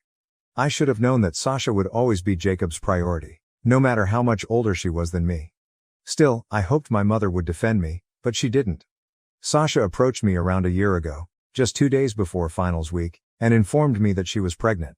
She was 24 at the time, which made her 6 years older than me. Despite this, my parents decided to kick me out to create a place for her and help her save money. Sasha and her boyfriend, who had been together since high school, lived in a little apartment not far from our house. I thought it was appropriate for her to remain there, but she wanted to return home. She didn't feel safe remaining in the apartment alone because she works from home and her partner has to travel for work on occasion. She wanted to move back in with her parents while pregnant to avoid being alone and save money on rent. Her boyfriend was also planning to move in with her at our apartment. So Sasha and my parents decided she would return home. That would have been okay with me, but they informed me I had to vacate my room for a few months since they required it for her. Sasha already had a room in our house, but after she left for college, Jacob converted it into an office. My parents informed me she couldn't stay in the living room, therefore the only option was for me to give up my room. They asked that I think of it as a sacrifice for my family. I might not have been as upset if they hadn't had this chat with me immediately before my first exam. I was already stressed from preparing for tests and I had a lot of exams coming up in the next 2 weeks. They only worried about Sasha and her pregnancy. I put my foot down and told them I wasn't leaving because Sasha had never treated me like family, so I didn't need to make any sacrifices for her. My parents attempted to reason with me, but I believed they were being unreasonable, and we argued until they snapped. Jacob told me I had to leave by the end of the week or I'd be tossed out, and no one could stop him because I was an adult. He stated that he had the right to decide whether or not I may stay at his place. I expected my mother to protect me, but instead she sided with Jacob. She stated they needed to make room for their real grandkids, and didn't have the time or energy to argue with me about it. She told me to do as I was told. My mom's use of the word real grandkids reaffirmed what I had already felt and known for years. My mom, Sasha, and Jacob were their own little family, and I had always been an outsider. I was really unhappy and decided to begin packing my things right away, oblivious to the fact that I had an exam the following day. They didn't even try to stop me as I departed, revealing where their priorities lay. I ended up on my best friend's doorstep. When I explained everything to her and her parents, they invited me to stay with them as long as I wanted. Many of you may wonder why I didn't ask for support from family members, but I don't know any. Jacob's family is exactly like him. They don't like me at all, and I knew addressing them would be futile. They would do everything they could to avoid helping me. My mother's side of the family is also unfamiliar to me. Apparently, her parents and the rest of the family abandoned her when she became pregnant with Sasha. They wanted her to concentrate on her studies and did not want her to continue with the pregnancy because she was too young. She did it anyhow, and no one has spoken to her since. They weren't even present for her wedding to my father, nor for Sasha's or my birth, as she told me. So since I had no relatives, I turned to my pals. After I was kicked out and moved in with my best friend and her family, I was continually expecting my mother to contact me. I had no such expectations of Jacob or Sasha because I knew they didn't care about me and were probably relieved I left because I never fit into their perfect family. What really hurt me was that my mother didn't contact me. After a few months, I gave up hope completely. A full year has passed since then, and I've heard from a few people that Sasha gave birth a few months back. She and her boyfriend have been sharing how pleased they are to be parents to their baby. The three of them are still living with my parents, perhaps to save money on rent. I honestly couldn't care less about any of it. I've been working on improving my own life. After I graduated from high school, I needed to figure out how to get to college. With little contact with my parents, I also lacked money. My best friend's parents had graciously allowed me to live rent-free, but I couldn't ask them to pay for my schooling, especially since they had 2 children of their own. I was anxious, but fortunately, I had applied for several scholarships. Because I'm a good student, I was able to obtain a scholarship from one of the institutions I applied to. It wasn't my first or even second choice, but I couldn't pass up the opportunity to save money. Sasha already had a room in our house, but after she left for college, Jacob converted it into an office. My parents informed me that she could not stay in the living room, so the only logical choice was for me to give up my room. They begged me to consider it a sacrifice for my family. If they hadn't told me this just before my first exam, I wouldn't have been so unhappy. I was already nervous about studying for my examinations, which were due in the following 2 weeks, but they seemed to be more concerned with Sasha and her pregnancy. I put my foot down and told them I wasn't leaving since Sasha had never treated me like family, so I didn't feel obligated to make any sacrifices for her. My parents attempted to reason with me, but I believed they were being unreasonable, and we argued until they snapped. Jacob told me that I had to go by the end of the week or I would be tossed out because I was legally an adult and he had the right to decide whether I stayed in his house or not. I expected my mother to protect me, but she sided with Jacob. She explained that they needed to make room for their real grandkids, and did not have the time or energy to argue with me about it.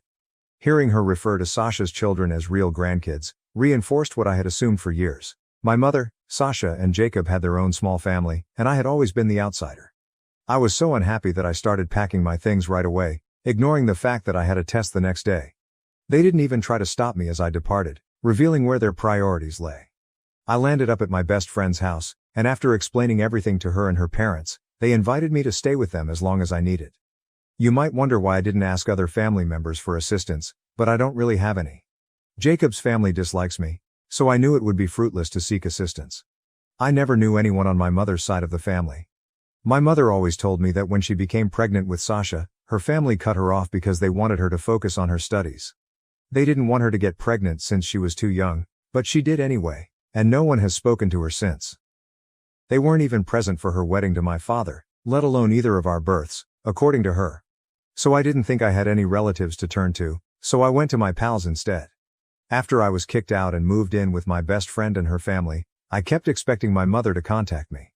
I had no such expectations of Jacob or Sasha, as they clearly didn't care about me and were probably relieved that I had left. What pained me the most was that my mother did not reach out at all. After a few months, I gave up hope completely. It has been a year since then. I found out from friends that Sasha had given birth a few months ago and that she and her boyfriend have been posting about their new life as delighted parents. They are still living with my parents, probably to economize on rent. I honestly don't care about any of that stuff anymore. I've been working on improving my own life. After graduating from high school, I needed to figure out how to get to college. It wasn't easy without having my parents' financial assistance. My best friend's parents were generous enough to let me live rent-free, but I couldn't ask them to pay for my tuition, especially since they had 2 children of their own. I was apprehensive, but thankfully, I had applied for numerous scholarships, and because I was a brilliant student, I was awarded one. It was not my first or even second choice of education, but I couldn't pass up the opportunity to save money. The scholarship covered 60% of my tuition. So I chose to get a student loan alongside my closest friends' parents as co-signers. I promised them that they wouldn't have to worry about repaying the debt because I would work while studying and pay it off myself. That is what I have been doing. It's been difficult, but knowing I'm succeeding on my own is wonderful. I hadn't heard from my family in a year and I wasn't expecting them to seek out. Surprisingly, approximately a week ago, my mother emailed me and asked me to come home for the weekend. She claimed she missed me, as did Jacob and Sasha, and they wanted to reconcile with me. She stated they were aware they had treated me unfairly. In the email, my mother was unusually charming, faking sincerity. Call it gut instinct, but I sensed something was wrong and did not answer. A few days later, she wrote another email, which I disregarded as well, despite my need to find out what was going on. I realized there had to be another reason. It was improbable they would suddenly feel sorry a year after kicking me out. It looked overly convenient. I received my response 2 days ago, when my maternal grandparents contacted me. I was surprised they were able to contact me, as I was certain my parents had not given them my information. They explained that they had to inquire around and eventually obtained my phone number from one of my high school acquaintances, who trusted them enough to disclose it. It turned out to be my best buddy, and I'm glad she didn't tell me since it was a welcome surprise. My grandparents called, and I couldn't believe it was them. I've never known them, seen them, or heard their voices. I was hesitant at first, but then they FaceTimed me and showed me old photo albums of my mother from her childhood and adolescent years. That's when I started to believe they were my grandparents. We all got rather emotional. I'm not sure why, but I just did. We began talking, and I shared details about my life. I tried to avoid talking about my parents, but it was pointless because they already knew everything. They claimed that one of the main reasons they had not contacted me before was because of my parents. They recently discovered the truth, which prompted them to contact us. I was perplexed. My mother had always told me that when she became pregnant with Sasha, my grandparents cut her off. That was everything I knew. However, there was more to the story. My grandparents emphasized that they were not opposed to my mother having Sasha. Rather, they opposed her connection with Jacob. My mother had lied about her parents to safeguard Jacob's reputation. My grandparents had been supportive of her pregnancy and informed her she had the freedom to choose. However, they did not approve of Jacob because he was a well-known addict. They had all grown up in the same area, attended the same high school, and even went to the same college, so my grandparents were well aware of Jacob's background. They promised my mother that they would financially assist her during and after the pregnancy, but only if she broke up with Jacob. They didn't want him to influence her. After much thinking, my mother ended their relationship because Jacob couldn't get his life in order. My grandparents took complete custody of Sasha once she was born, and Jacob had only supervised visitation privileges for the first few years. Jacob eventually finished his degree and became clean, but he relapsed every several months, so my grandparents never trusted him completely. They introduced my mother to my father, who is the son of a family friend. After a few years of seeing one another on and off, my mother married him because she had given up hope that Jacob would ever recover. But it appears she has never completely moved on from Jacob. A year into her marriage, she began an affair with him and became pregnant again. At that time, my mother had to tell my father about the affair since she couldn't picture her life without Jacob. Now that she was pregnant, she needed to tell him the truth. Her infidelity was the reason she got a divorce from my father and later married Jacob.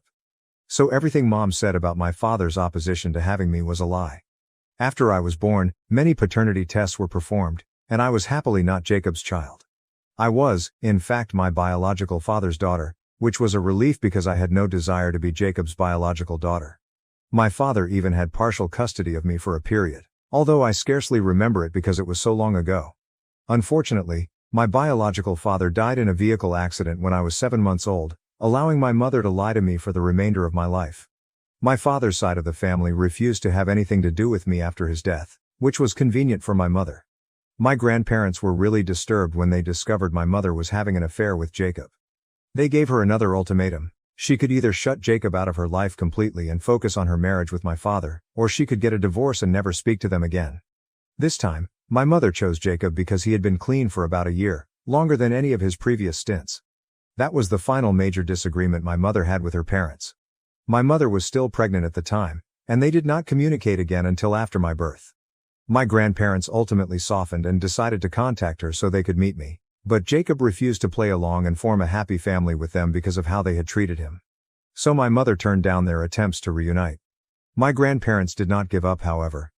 They attempted to contact my mother every several months, but she never accepted them back into her life. This continued on for years until Jacob and my mother had financial difficulties and were unable to pay their rent. My mother had no one else to turn to, so she contacted her parents.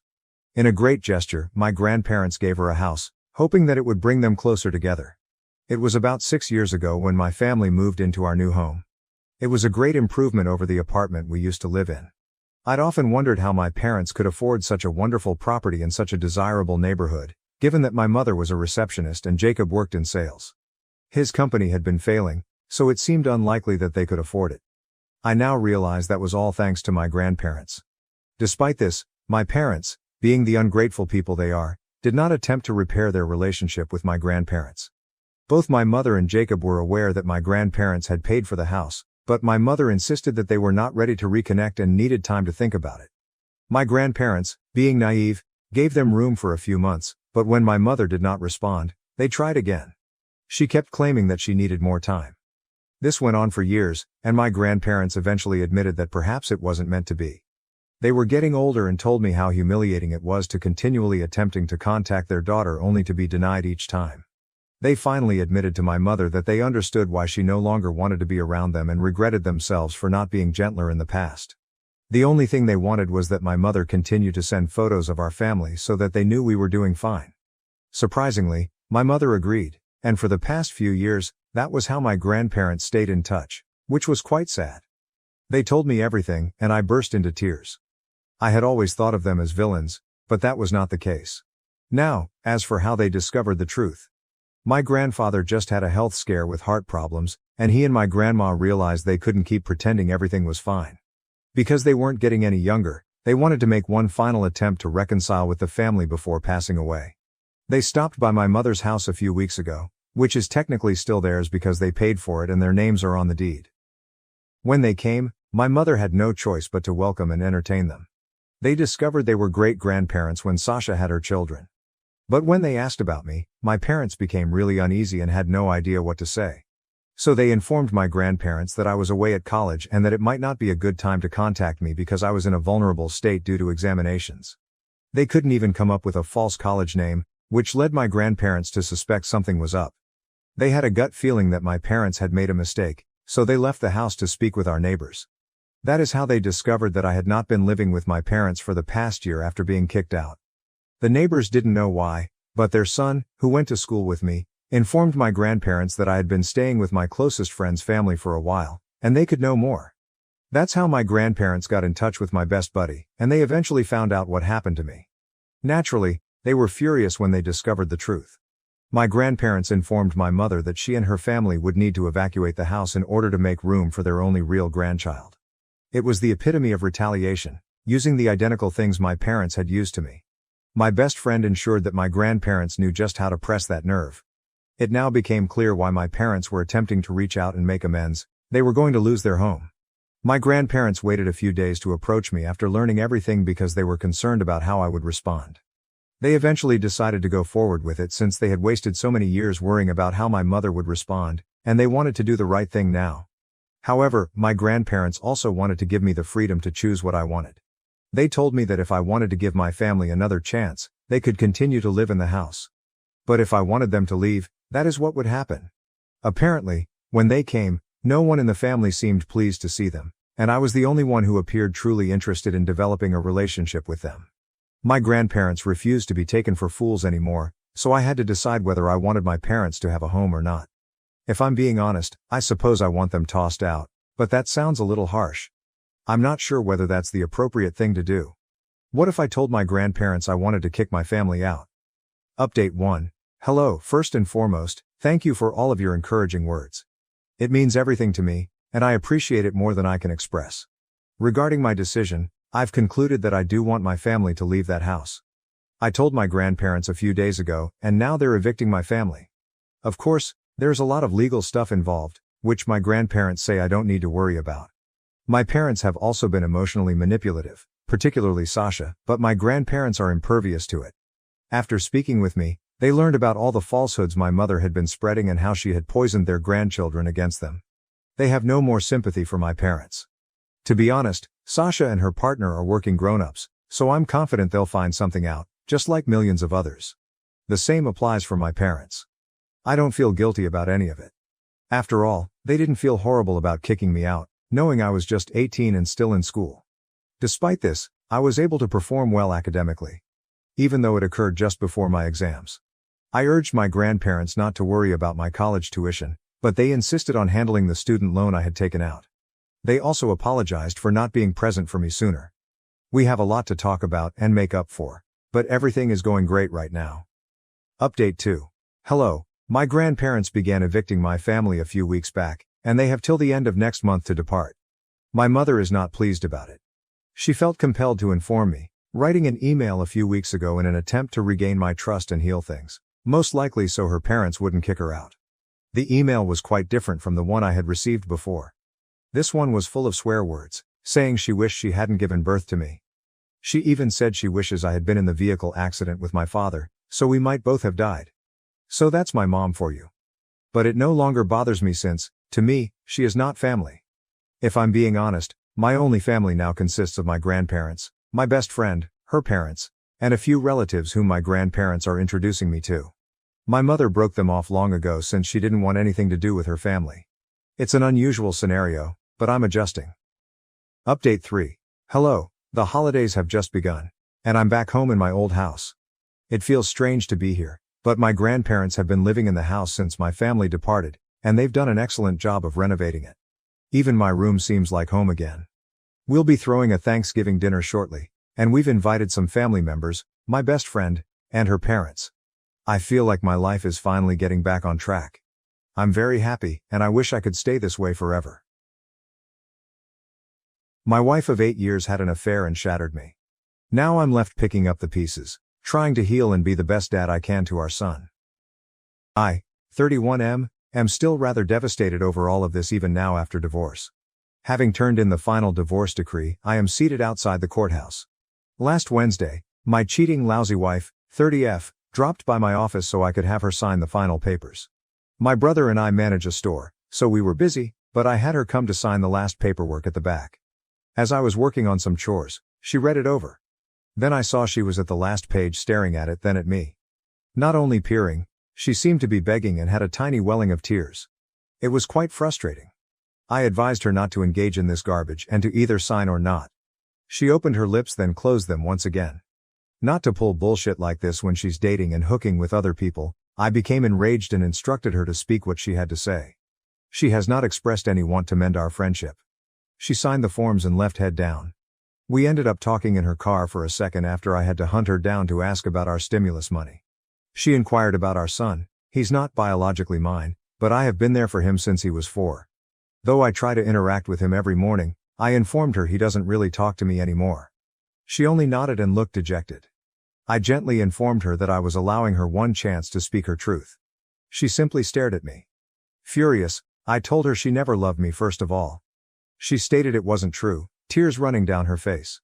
She wouldn't have considered cheating, I informed her, if she loved me really. Even when other ladies approached me, I had always been loyal. I always turned away as I knew my wife wouldn't enjoy it. I advised her to get in touch with me when she had my money. I wish I had known she didn't love me from the beginning. It would have saved time, effort, and suffering. It is killing me. The hearing scheduled to finish it all is tomorrow. I'm recuperating, rediscovering delight in things I used to enjoy, and loving exercise more. Though I can't seem to find it in me to truly talk to them or try for a date, I'm looking better, getting attention from women, and that's wonderful. Still, my heart longs for her. My heart still loves her. I wish I could take it out and bury it permanently. Though I know I have to go through these emotions and welcome this new life, I'm having trouble. The end of this procedure is surely bringing all these emotions to the forefront. Comments. You did what you were supposed to. You will need time to put this behind you.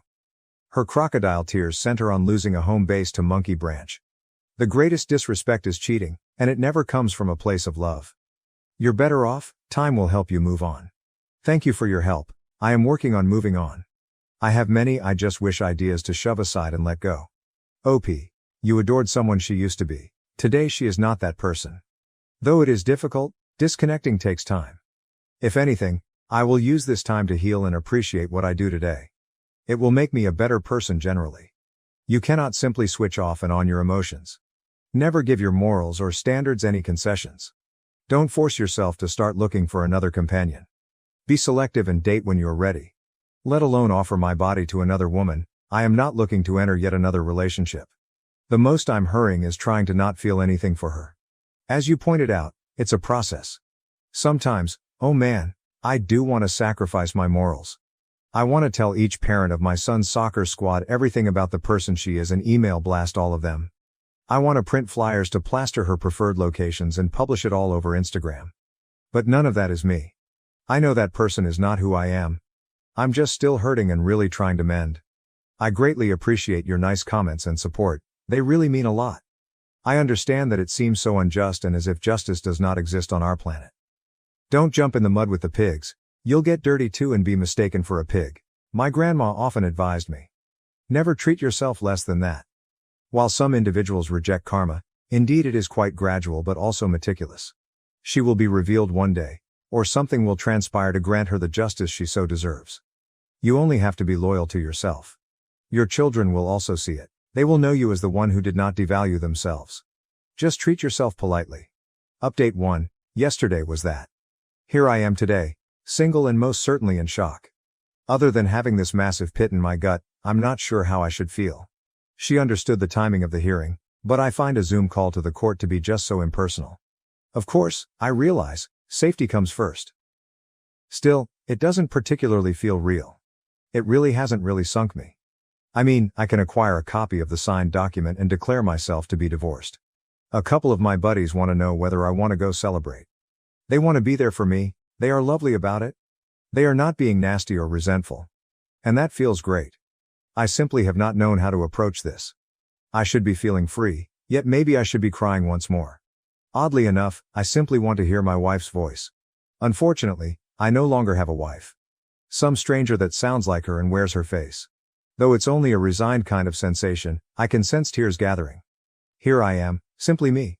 Furthermore, my dog. I have very few friends, but they are the finest. I have a great and fantastic family. Thus, support is discussed. I merely feel empty, exhausted and drained. What should my next action be is unknown. Tell my son that it has happened over the phone.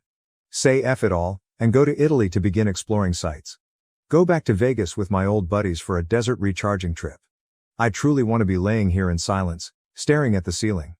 Naturally though, life has to go on and so should I. I appreciate all of your support and ideas, especially book recommendations. I'm eager to at least start since I'm picking those up today. I never imagined myself in this place. Notes: Italy's timing is horrible, but whenever it becomes sensible, that has my enthusiastic vote. Vegas is a temporary prospect with friend events instead of the still skeletal and dreary casino resort life. Mountains and the weather are just beautiful. I left McCarran yesterday straight out. My friend, I find myself in the same boat. This afternoon at 3 o'clock I am signing paperwork. She departed and deserted our family on our 22nd wedding anniversary almost 2 years ago. I say every word you are using exactly. Simply said, I feel hollow and worn out by the struggle. Hang in there, friend, better things are just waiting for us. One breath at a time, one stride in front of the other, we simply have to be patient and gentle to ourselves. Recall this, we deserve better. Damn, I sense your words suffering. Regards, apologies. Update 2. The last post I produced was seen above the last time I blogged. Right now it's really upsetting me as I'm still kind of disoriented inside. Like me, my ex-wife, crazy to type it out, was off to work. At the same junction, we both stopped. She was turning right to ride on the freeway I had just left off, while I was going to turn left under the overpass. Like metal butterflies ripping up my insides, my heart and stomach sprang with the same familiar, exhilarating and lately terrible sensations. We made eye contact until the light changed, then each drove our separate directions. Both literally and metaphorically, I could not think of a more appropriate comparison for the state of affairs. Still feeling longing, grief, rage, disappointment, nausea, and a rainbow of other depression-inducing emotions, here I am typing out my pain. I wish I could be indifferent for the love of God. I wish I could rip out, root and all this deep-seated affection. F*** her and her stupidity justifies nothing. Though it's exactly what I want not to feel, F*** is still in love with her. Her scent, her warmth, the sensation of her hair brushing against my face and mixing with my beard, the feel of her soft skin against my bare chest, the rhythm of her heart against my arms when I held her in the dark, these are the sweetest dreams I have of her. Recently they have been most vivid. She left such an effect on me when it was so darn simple for her to demolish everything we had created together. Yes, I understand it is past. Indeed, I understand the sensation might never go away. Indeed, I understand that processing trauma will take time. I am tired of processing though, of feeling the hurt, of sobbing, of reminding myself that it is okay to not be okay. I miss experiencing even-keeled. Every day seems like I'm standing on a platform precariously atop a damned barrel. Some days it's all good. I got this, balance can be kept. I've been doing it for 8 months, therefore I should be used to this. Other days though, I feel as though the agony of betrayal never lets me find even a tiny respite. I trip off the platform since right now equilibrium is useless. We can rather clearly tell the kind of day this one is. Usually, it becomes worse before it improves. I despise platitudes. F*******ing. Update 3, made the 3-week mark, the final post above. I watched our son's middle school soccer game yesterday and was so happy to see him. How much he has changed and how big he is. He's so darn tall, his voice is cracking, and it's weird not to have personally seen it. Feeling like I was being watched from the bleachers, I didn't see my ex-wife until practically half hour. I turned and our gazes met squarely. Her parents were seated with her. They lost the game, sadly, but the team rocked it still. I waited for the squad to pass over the bleachers as people filed off them. I nodded, using their first names, but her parents passed past if I hadn't uttered a word. I laughed and let the throng pass. Not over the phone or via text, it was great to hug my kid and chat with him personally when I waited for him at the team exit. The thrill of seeing each other once more permeated every moment. At last, my ex came up to tell our son loving words. Since I depend on her for those specifics, I asked her when the next game is scheduled. Our chat was clinical. We know we're not decent and most certainly aren't buddies. After instructing her not to sit next to me at the last game, I made that plain. "Let's go," she tells our son, and he gives me a long embrace. "I love him," I tell him. Though difficult, I do let go. I turn and go in the other way from my car, not looking at her or bidding farewell. The one I listened to and loved for almost a decade wants to run over and grab her, kiss those lips, hug her body in my arms, and feel her warmth and heartbeat, the one I feel slightly betrayed by my heart because of. I have to aggressively control it. Not until I come home and sit in silence to reflect on everything will there be tears. Even then though, they are few. I'm still figuring out these emotions. I still experienced additional wonderful dreams of hers till this morning. Once more, I feel as if I am fighting my own body and my own thoughts. I'm doing everything I can. I work out practically every day and eat clean with perhaps 1 or 2 cheat meals a week. I have poured myself into the business of my brother and find it to be flourishing. To be very honest, we never had this many staff members. It's fantastic. I am studying about stocks and investing, reading more, and certifying myself for IT jobs. Most of all, Jack, my corgi, is my other little kid and always wants to play. Filling the emptiness is odd. It certainly seems like a vast gaping void inside me. Being a father and a husband was great fun. As Hurricane Harvey approached Texas, we nearly decided to have another kid. In our house we were safe, dry, and not at all impacted. Though by November we knew she was pregnant, there were plenty of fun, crazy, and somewhat exotic events. Money, space, and our present circumstances finally led us both to agree that we should stop the pregnancy and not have another kid. I wonder if things would be different, whether we would be at this place now, and if she would have **** at another person. This has started me thinking back. Yes, I know the what-if game is never a nice place to be, never a good thing to linger on, but lately it's just been emerging more and more in my mind, let alone the dreams, like I had last night of my beautiful wife and what could have been our little girl or our second little boy. It makes me miss my son even more, and it irritates me that she would not let me adopt him. She said that I could only after all this garbage had transpired. I apologize for the protracted post. I simply find myself repeating and ranting last night in my head. It hasn't even been a year since she broke off our relationship. I know it's still early and quite fresh following the divorce. I suppose all I can say is that today I'm not feeling it. It's almost 10 a.m. I haven't gotten out of bed. That she still affects me and how I feel every time I see her bothers me. Update 4. Hey everyone. At last I have developed an apathetic attitude. Other than that I'm feeling happier more consistently, I'm not really sure what to say. Right now I'm working out on a schedule. Cooking more, and experimenting. I have been picking up writing once more and presently work on a short story. To see the Phoenix Suns defeat the Nuggets I flew to Denver. I'm about to head to Oregon to visit a cousin, do some hiking, and try tubing in a new place. Though, my bond with my son is different. I got in touch, he seems really busy. Though man, this is what it feels like to have a full-on teenage son. I'm doing my best to be understanding. Lunch and meals here and there, I suppose I will grab what I can. Simply said, I miss being with him consistently. I now go on dates with someone. She manages her own companies, is just fantastic, independent, intelligent, strong, mature, runs slow here. She is aware of my circumstances and both of us are cautious not to leap in too quickly. Still, it's amazing. Our interests are somewhat similar, we have easy communication and our goals are rather apparent. Even now, when we are simply lounging about, it is just calm. I am attempting to keep myself from developing any negative habits or tendencies. Simply said, it is fantastic to feel good once more. She asked yesterday, what will happen if, and when another man gets involved with my son? To be honest, I'm not sure. If he doesn't reach out, then it's just me having to sit back and hope for the best for him. I will be there for him is all I dare think or say. In this I have no legal clout or rights. Fortunately, I have seen her face to her face and I truly don't feel anything for my ex. Though I'm trying to take it day by day and hope I keep recovering and finding happiness more and more, whatever that means, that my son and I can have a better relationship and that I not muck this up with this amazing woman. I appreciate your support, counsel, book recommendations and encouragement all around. That was therefore fleeting, tragically. The incredible woman was disturbed by my April divorce and feels that I'm not over her since I call our son *. I just mention him in reference to co-parenting and the fact that I have to go through her for anything pertaining to him. I have a son. She's also saying she still has to recuperate from a breakup she went through 3 months ago with a guy she loved. I could see the healing, but I couldn't picture involving someone new with my son at this age. November is his 14th birthday, and it's ****ing strange when others tell me what I feel and get wrong. She also objects to being a stepmother. I never even brought up her young 4-year-old daughter. Once more, I am living that part of my life apart from this present one. Why is this troubling to me? Though in my past relationship I did nothing illegal, I feel like I'm marked. It's held against me after being honest with each other and such, just because I'm divorced and have a much older son who would most certainly never be part of the relationship. Feels quite unjust.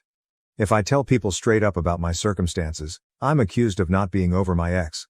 I'm not being real about things if I hold that back and say nothing. Update 5. Some have wondered how this all started and how I got up where I am today, hence I attempted publishing this earlier as an explanation of what went down when things initially started. Though recent, this began in July of last year. Far from all this, I am appreciative of all the guidance, encouragement and kicks in the ** from those who have gone through it and are helping. Alright, so far as things stand, July 2020 started as if everything was going downward. June turned out fantastic. Together with our son and his friend, we had taken a brief trip. We had fun together and the intimacy was amazing. They hung out.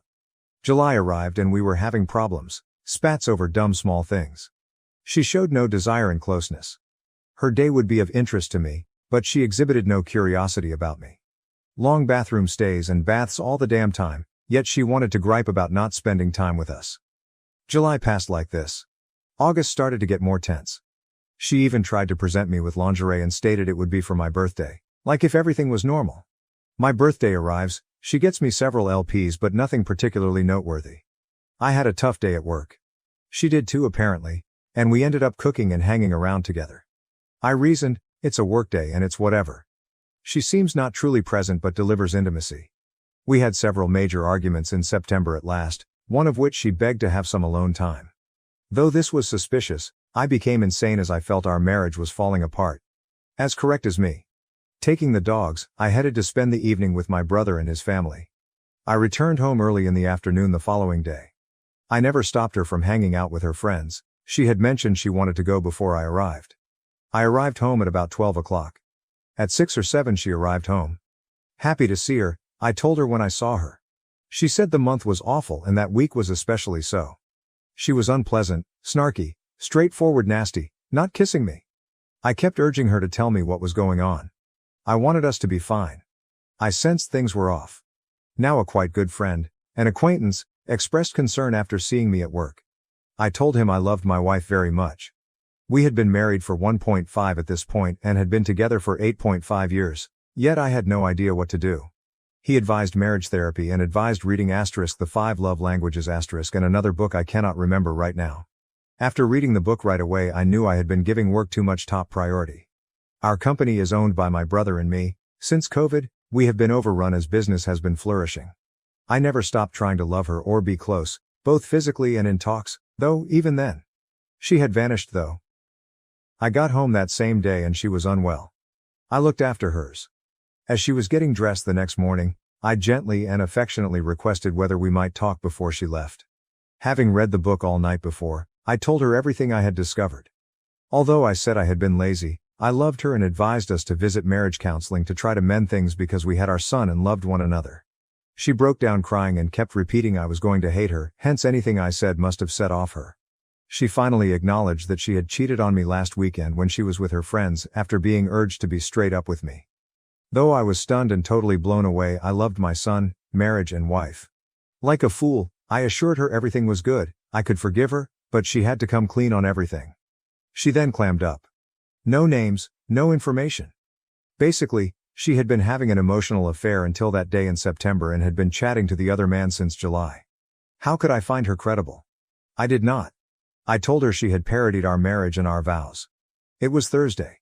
She rejected and offered very little justification when I tried to have a conversation with her that evening. She said she had told the other guy she had confessed to me, but she never consented to discuss things. Friday comes around the same way. I'm dry heaving, haven't slept, feel eerie, furious, and damaged within. When Saturday finally arrived, my brother advised me to go home and go out what was happening after seeing the damage I was causing. She got up, started working out, and I stayed a mess all the while. I phoned my father, who had been the cheater in his marriage, but my mother and he sorted things out. Their marriage has been wonderful for 38 years now. I asked him for his opinion. He said, she understood exactly what she was doing. It's not a mistake. She has to decide. If she doesn't, that tells you all you need to know. Though a wreck, I got myself together. I made sure our son was looked after and tidied the house. I then descended to our apartment gym and instructed her to come see me after she finished. She showed up half an hour later, and I gently reminded her that she had to decide between our family and marriage or the other guy. All I got was, I don't know, and she requested for some time. I agreed on the stipulation that she not see or contact him. She agreed and headed for a 2-hour run. On an app, I could see her whereabouts. She returned, at last saw I had cleaned the place and started to cry. What she had decided, I asked her. Once more it was a profusion of I don't know. She muttered, it's over, at last as I pushed her. Okay, I answered. I grabbed a duffel bag, stuffed some clothes inside, and she started crying since I was truly leaving. I was crying too. My son is distracted with computer games, so he's good when I kiss him and tell him I'm going to spend a short time at his uncle's. I bail. I tell her I'll be back in the morning for my stuff. When I arrive at about 6 a.m. the next morning, I take trash bags right away and head straight into our bedroom, bathroom and closet to begin packing everything I own into them. Tears flowing, she sits up in bed staring at me. She probes me about what I'm doing and I tell her she made her choice. She begins to wail. Though it breaks my heart, my wife is also wanted once more. Like a fool, I lie in bed with her, embrace her and kiss her for half an hour. She has to come clean. I assure her it doesn't have to be this way. Silence. Furious, I yelled at her that all of this was useless. I pack and inform her my father and brother are at a cafe 5 minutes away, waiting for my call to assist with the heavy stuff. It is 11 a.m. by now, and I have bagged everything. She wants us to tell our son what? We go wake him and give him a farce of an explanation for poor communication. She says she would rather not see my family. She is embarrassed, hence I do not blame her. She brings our son shopping, and I can tell he's a little disoriented and bewildered. My dad and brother answer when I call. We took my 3 TVs and all the gadgets I had acquired to make our house smart. Naturally, I left my son all his great stuff. I love him and none of this is his fault. She texts me not to go and to wait for her and our son before I head off. I'm waiting. She finds the place looking as though it had been looted. She advises me not to go and notes that our son, enraged, knocked over a display and expressed desire we could still be a family. I give her a look that says nothing nice, and then I tell her naturally he does. I want to, but what the devil is she looking for? Once more with the I have no idea. I say remaining is pointless for me. She should notify her parents as, should they discover it from our kid, they would be enraged. The first week of October arrives next week. I attempt to keep our son on a routine. Some mornings I have to be at work early, so I show up for him, drive him to school, and make breakfast. On other mornings I take him to see his grandparents. I load everything on her parents when they inquire about what's going on. She is sticking to her foolishness even though I tell them we should mend things. I'm not clear. Having learned to love and respect one another, her dad is angry and depressed for me. She is texting me about how she hates herself and finds it hard to believe she accomplished all this. She is still chatting to the other man all through. She even inquires as to if we may get back together. I tell her she knows what she has to do if she wants me back. During the week, I pick up my son after practice and head home. I love him, thus I consent when he wants to show me something. We spent 1 hour in his room. She's a wreck when I walk out to the living room. She approaches me closely and wants me to sit down with her, encircling me with arms. I almost give in, but I get up and tell her I'm not doing this if she's still chatting to or involved with this man. She claims she cut it off, hence I sit down and hug her. We even gently kiss and I touch her. The phone then rings, a new ringtone, and I know she is panicking inside. From her end he has been phoning all day. I ask her to show me she stopped it and stare her in the eyes. She starts to cry and objects. She understands what she has to do if she wants me. I remind her once more. I'm still returning throughout the week to pick up my son from school and even cooking meals to store in the refrigerator. She is not doing laundry. I have to push myself not to do it for her. But I find my son smells from not washing and his blankets are dirty. Her neglect of him calls for me to chastise her. Her friends wanted to take her to the Renaissance Fair that weekend, and I find it amazing how she is acting as if everything is good. She asks whether I might spend a few hours watching our son. I want time with him, therefore I say yes, but even I know I'm not really ready for that. I agree otherwise as well. 4 additional lads walk out and get in my car when I show up after work to fetch him up from his friend's house, probably a sleepover. Not at him, but at her, I am enraged. She understands from my call that I would be leaving should she not return. She is behaving all piffy about it and it takes 3 hours to return. She has the arrogance to argue that spending her birthday with pals shouldn't cause her guilt. She took advantage, and this is never going to happen again. She should feel horrible given all that is going on. Weeping, she asks, "What, am I only supposed to be a mother?" I don't say anything about that either, but god damn it, yes, you picked this before I even entered the scene. We chat a little longer, and she even invites me to stay, to sleep in the same bed and be close. I turn it down and head off. My son strikes me as depressed. Even though it's taxing both financially and emotionally, I keep seeing him since now I'm just 45 minutes away. Her parents just know what I have told them since she is avoiding them too. This is October 25th, the birthday of my ex. Things have been strange. I am shamefully performing the pick-me dance. Monday here, and I'm sending nice video greetings, but she seems apathetic about it. I start with a little present, working my way up, then I go in the morning to look after our son, drive him to school, and then I do what I always do on her birthday week. I cleaned off a picture of the 3 of us at a pumpkin patch when we first got acquainted. It's a lovely image. I developed this itching inside me just before leaving. Though I had no idea what set off me, I started looking about. Opening a fresh shoebox, I discovered a new vibrator, a new dildo, and new butt plugs within. When I left, I had tossed every toy we owned. She preserved the container as well, and the postmarks date the day I left. Even a gift note including the man's name. Then I found a note tucked within the shoebox. It came from a woman, but her last name matched that of the AP's other gift note. Opening it, I came upon a picture of a family. 2 small boys, a baby, a dog, a guy and a lady. Along with it was a letter informing my ex that she might retain AP but had wrecked her marriage. The woman clarified that she had learned about him from the toys he had sent. I snapped pictures and went right to her parents to show what I had discovered. Get a lawyer, get all my ducks in a row, and then file, her dad advised me, same counsel many of you had given me. That same day I did that. When it arrived a few days later, I handed her the paperwork. We sat on it for months. We attended soccer matches, had a few private evenings, but I wouldn't dare sleep with her even though the chance presented itself. At one soccer game, she eventually observed that I wasn't really at my best. I prodded till she said she was seeing someone. That following week, I turned in every file. We seem caught up right now. Update 6. I returned to the same vacation location I visited last summer in order to snowboard. Just me out here, this was my first true adventure. All wholly mine. I never made the trip to serve as a kind of diversion or anything else. I visited the slopes 10 years ago and performed rather well.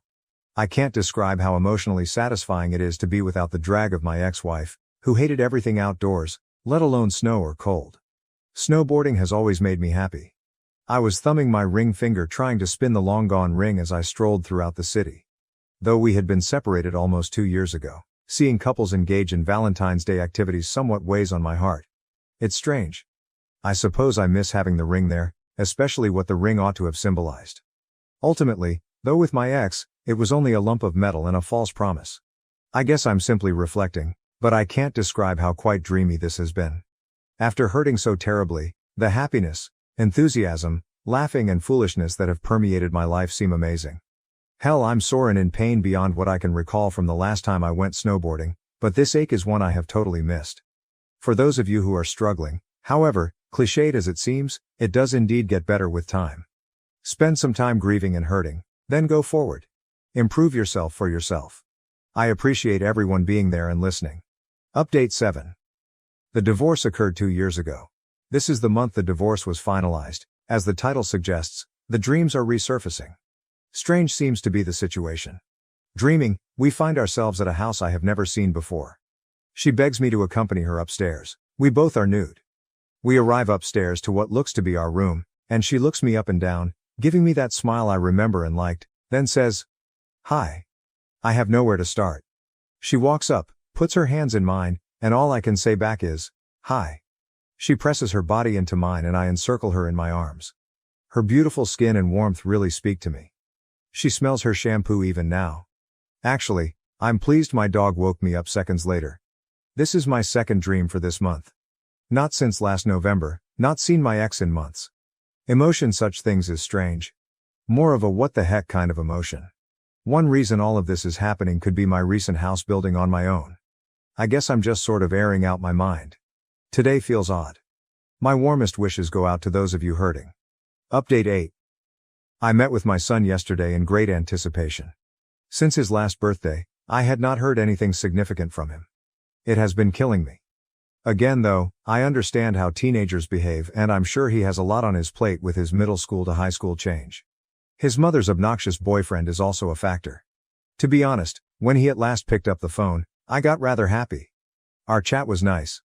It took a moment of me telling him what I'd been up to, building a house, our corgi getting older, and as always, our love of video games, to pull him out of his shell. High ranking in Rocket League, he has been invited to a competition including pros scheduled for Twitch broadcast. I really am thrilled for him. We should keep chatting. He promises to email me the link. From his now totally different voice, I take it as a little triumph that he still thinks of me as dad. I am flattered and happy. My heart started feeling it once more a few hours after our afterglow conversation. It was more of a dull ache, just aching deep down within me. It hurt and bothered me enough to cause me to hardly sleep last night. Seeing my attitude, my father asked what was bothering me. I first found it difficult to actually put it into words, but the second time he asked, it came naturally. The weight and suffering still exist even if I'm completely happy when I have my son and can still be a part of his life in any manner he chooses. It's enough to keep my head spinning over why. At this point, I realize the cause has no bearing on anything or would provide comfort. Everything is done and accomplished, however even 2 years down the road it is still fresh and painful. My pride in being my son's dad and my emotions of love and admiration for him are so entwined with the love I had for my ex, which now simply acts as a painful reminder every time I see him. Though I can't say I know what you're feeling, coming from this side of your situation, you may need to ask yourself if the pain and suffering are worth it for your mental health and general well-being. My father, a cheater in his own time but someone who makes amends and keeps on doing so, told me. Though you love him with all your being and the time you spend brings enormous delight, it follows days of rehabilitation for you. I am not advising you to give up on him as, if it were me trying to be there for you, I would never stop. Perhaps you should nonetheless, let go of everything. You gave all you have. I haven't seen you this joyful in a long time.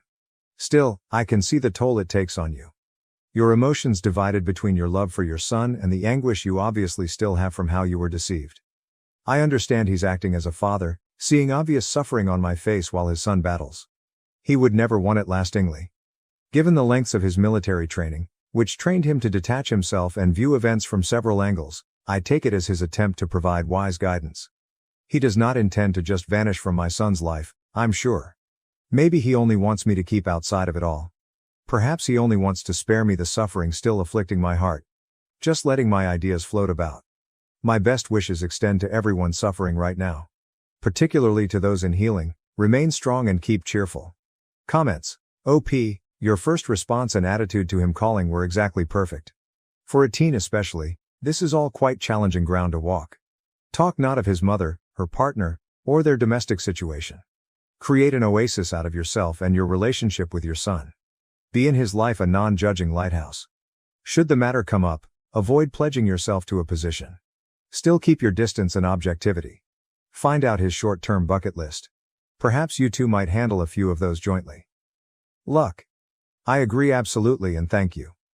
Out of our conversations, I make sure to keep any reference to his home situation or anything about his mother away. I concentrate on talking about just him and me and avoid passing opinions. Though it feels like negotiating in the dark, I am trying to assist him with a list. That's the intensity of my affection. I won't give up on him. Thank you for the guidance. I will keep making sure that what we publish is a refuge. My wife wanted half of everything I owned after sleeping with her ex, so I vanished and rebuilt my life in secret, only to find true love. Though I was wrong, I had thought the day could not possibly go worse. To top it off, my boss, the company president, called me into his office to chastise me over a mistake made by someone else. The whole week at work had been terrible. When I got home I found that my sister-in-law's car was blocking my driveway, so I couldn't park close to my house. I had to park 3 doors down as the teenage son of a neighbor and his buddies had parked automobiles all over the street. Coming inside the house, I wondered why I bothered. From the day we met, my relationship with Susan, my wife's sister, had always been tense. Though I couldn't understand why, she seemed to despise me right away. Moreover, despite my continuous attempts, we hadn't been intimate in about a month, thus I had little expectation for a special evening with my wife Janice. When I got to my driveway, I saw an empty garbage can by the curb and hauled it around the side of the house via the side gate to position near the back door. When I walked into the kitchen, my wife and her sister were chatting in the living room and I heard music. Pulling a beer from the refrigerator, I tasted it and turned to face the living room. But a sentence I overheard at the door stopped me cold. Not from my sister-in-law but from my darling wife. God, he *****ed me 3 times today. My wife admitted, ever since Brandon came back last month, I just can't get enough of him. Brandon was my wife's ex-boyfriend, who had left her and gone away. Interested, the sister of my wife inquired, so what are you going to do now? Janice said, I'll find a lawyer and file for divorce. Brandon wants me to move in with him. I'll get half of everything since this is a communal property state. More than enough had I heard. I went to the rear door numbly, then turned around to find my car. I opened the door and dropped into the driver's seat, now understanding the reason I had been denied any closeness. My wife wanted half of everything now since she was sharing it with someone else.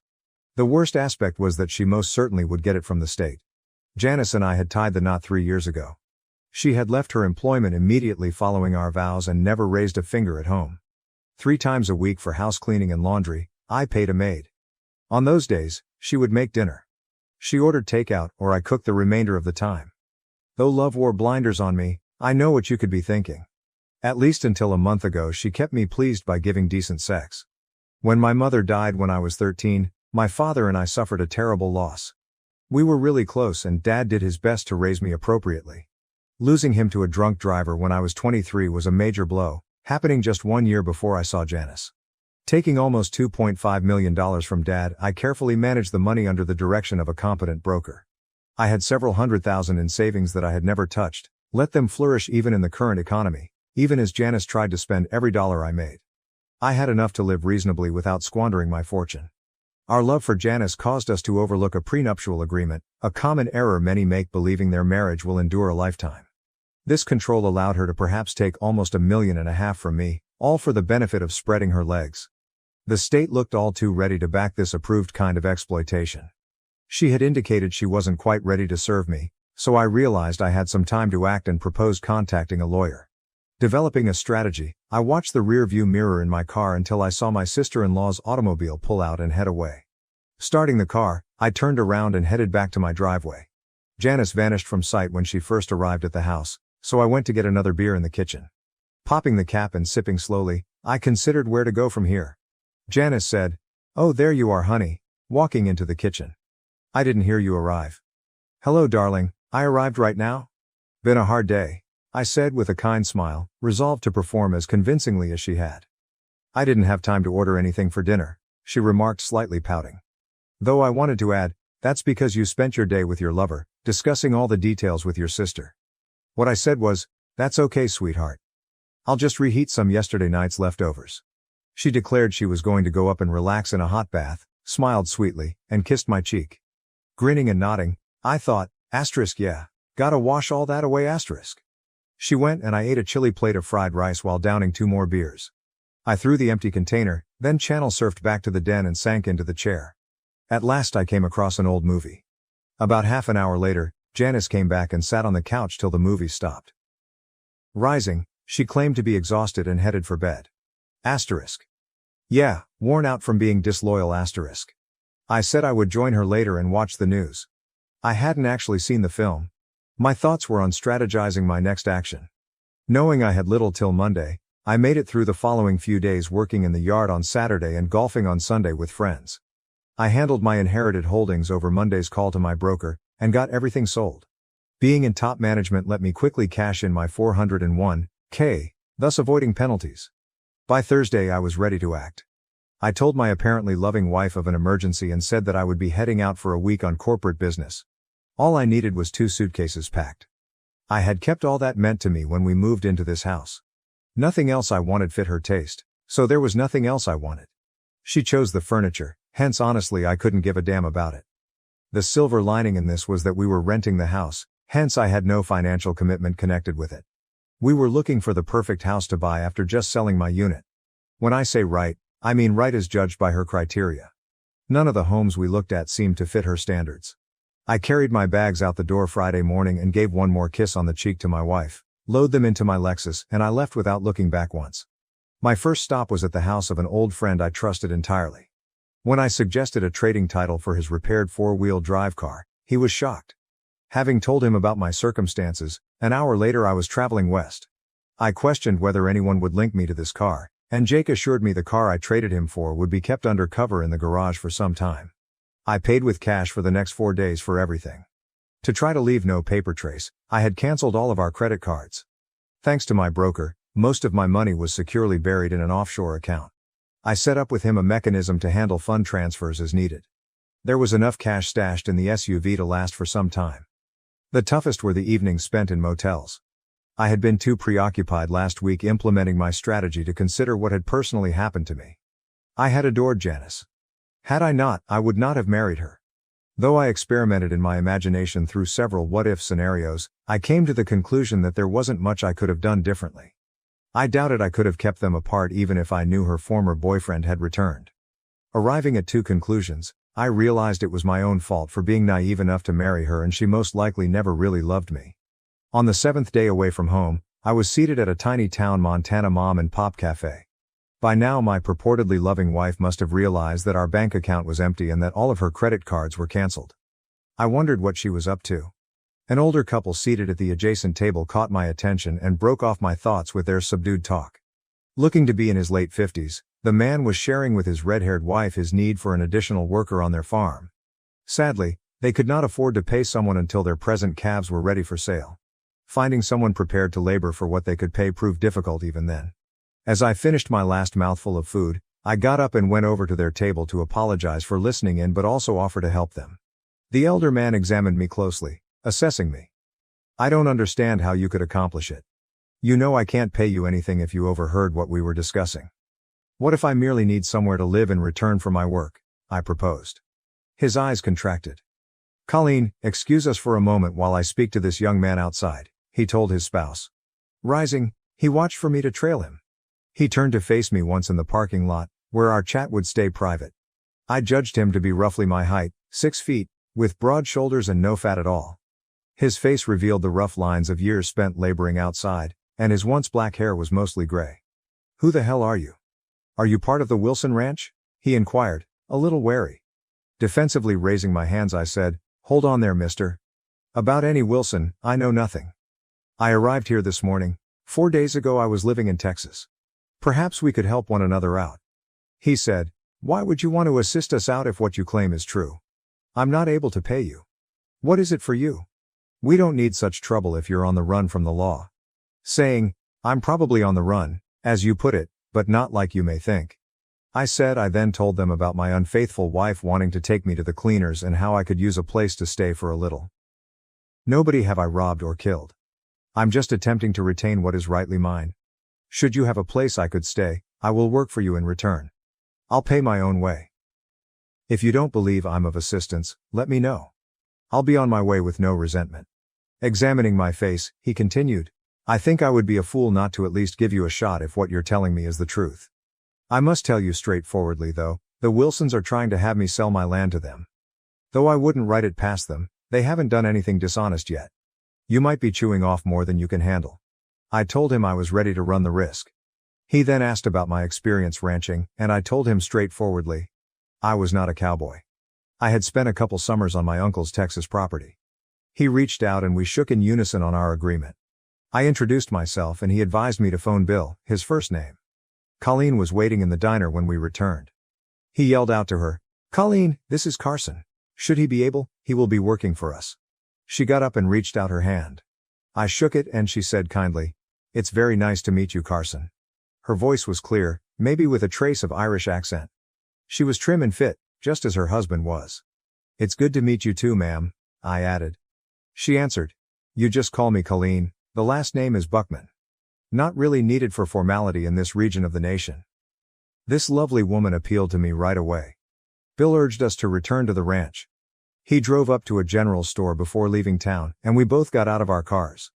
I might want to pick up some clothes fit for ranch work, he remarked.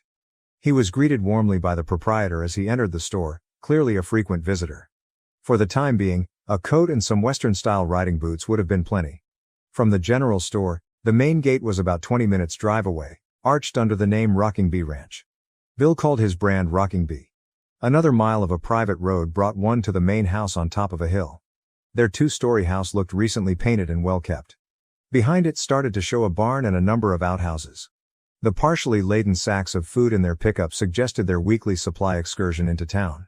I trailed the Buckmans into the kitchen, tugged behind them and packed things into my arms. 2 visits saw the vehicle emptied. Bill told me to drive out back and showed me a little hut for my lodging. I saw him standing in front of the cabin as I pulled around. He pointed to the cabin when I came out, saying Sam used a similar one a few yards away and mentioning Sam was out making the rounds. I will meet him later. He waited while I settled into the cabin after emptying my baggage. Its one big room featured a bed along one wall, a table with 2 seats, a potbelly wood burner in one corner, and a bathroom with a single stone shower. Though it wasn't opulent, it was tidy and a good place to stay for now. At least would let me hopefully avoid running across Janice. He was sitting in his pickup when I came outside and instructed me to climb in. With a couple of 100 acres put aside for winter fodder, he showed me around the roughly 6,000 acre property. Accessible solely on horseback, the mountainous, forest-covered back part of the ranch produced mountains with a creek running across the land. Bill said he used to have 3 full-time hands, but Sam was the only one left through trying circumstances. Sam had been working on the ranch almost 30 years ago. They recruited extra personnel during roundups choosing cattle to bring to market. Bill dropped me up at the modest cabin and said, By the way, I saw you have a laptop. You can access the internet wirelessly from my satellite connection to a router. Supper is in the main house. We usually eat about 6:30. He left in tow. I was settled in less than 30 minutes, allowing time to turn on my computer. I made a Wi-Fi connection as he had advised and rapidly checked for emails.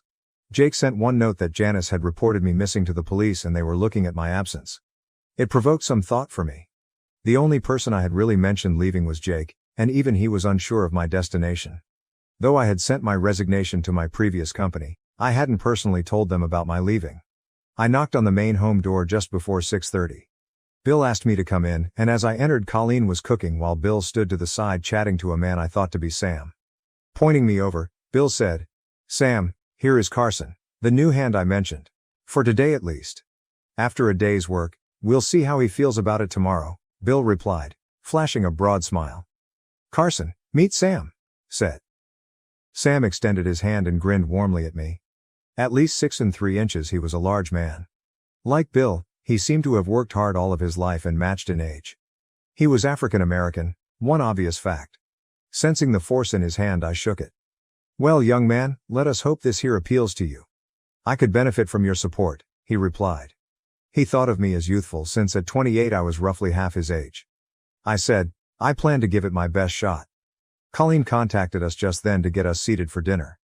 Bill and his wife sat at opposite ends of the table, leaving Sam and me to sit between them across from each other.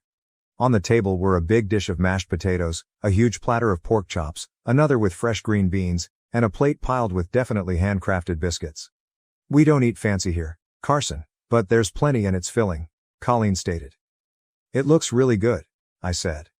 I asked Bill if he had lived here all his life as we ate. "Yep," he answered. "Starting this ranch, my grandfather handed it to my father. Now it belongs to Colleen and myself. Although, in younger years I wasn't so sure she would be involved with it. I had to fend off every man to acquire her." He turned to face his wife, and I could see how deeply he loved her. "Now Bill," she said, "you know you're the only man I ever had eyes for. I simply had to make sure you wanted me enough." Bill added, "My wife has been responsible for the 3 happiest days of my life: the day she agreed to marry me, the day she did marry me, and the day she gave birth to our daughter, Caitlin." Colleen must have seen my inquisitive expression and remarked, "Our daughter is away right now." I hadn't seen any indication of a daughter. She is at South Dakota State University completing her veterinary sciences PhD degree. She has only spent the holidays at home. We are eagerly waiting for her to return carrying her degree. "She's supposed to be home in a couple of months," Bill said. "Having a vet in the family will be great, and should help to reduce some of the costs." I tried to help clean the dishes after supper, but Colleen shooed me away saying it was her job. "Breakfast at 5:30, Bill said, "and work would start at 6 o'clock. I saw a copy of today's New York Times on the counter as Sam and I were leaving, perhaps picked up by Bill in town. He approved when I asked whether I might borrow the front page. I requested him to briefly step into my cabin once outside.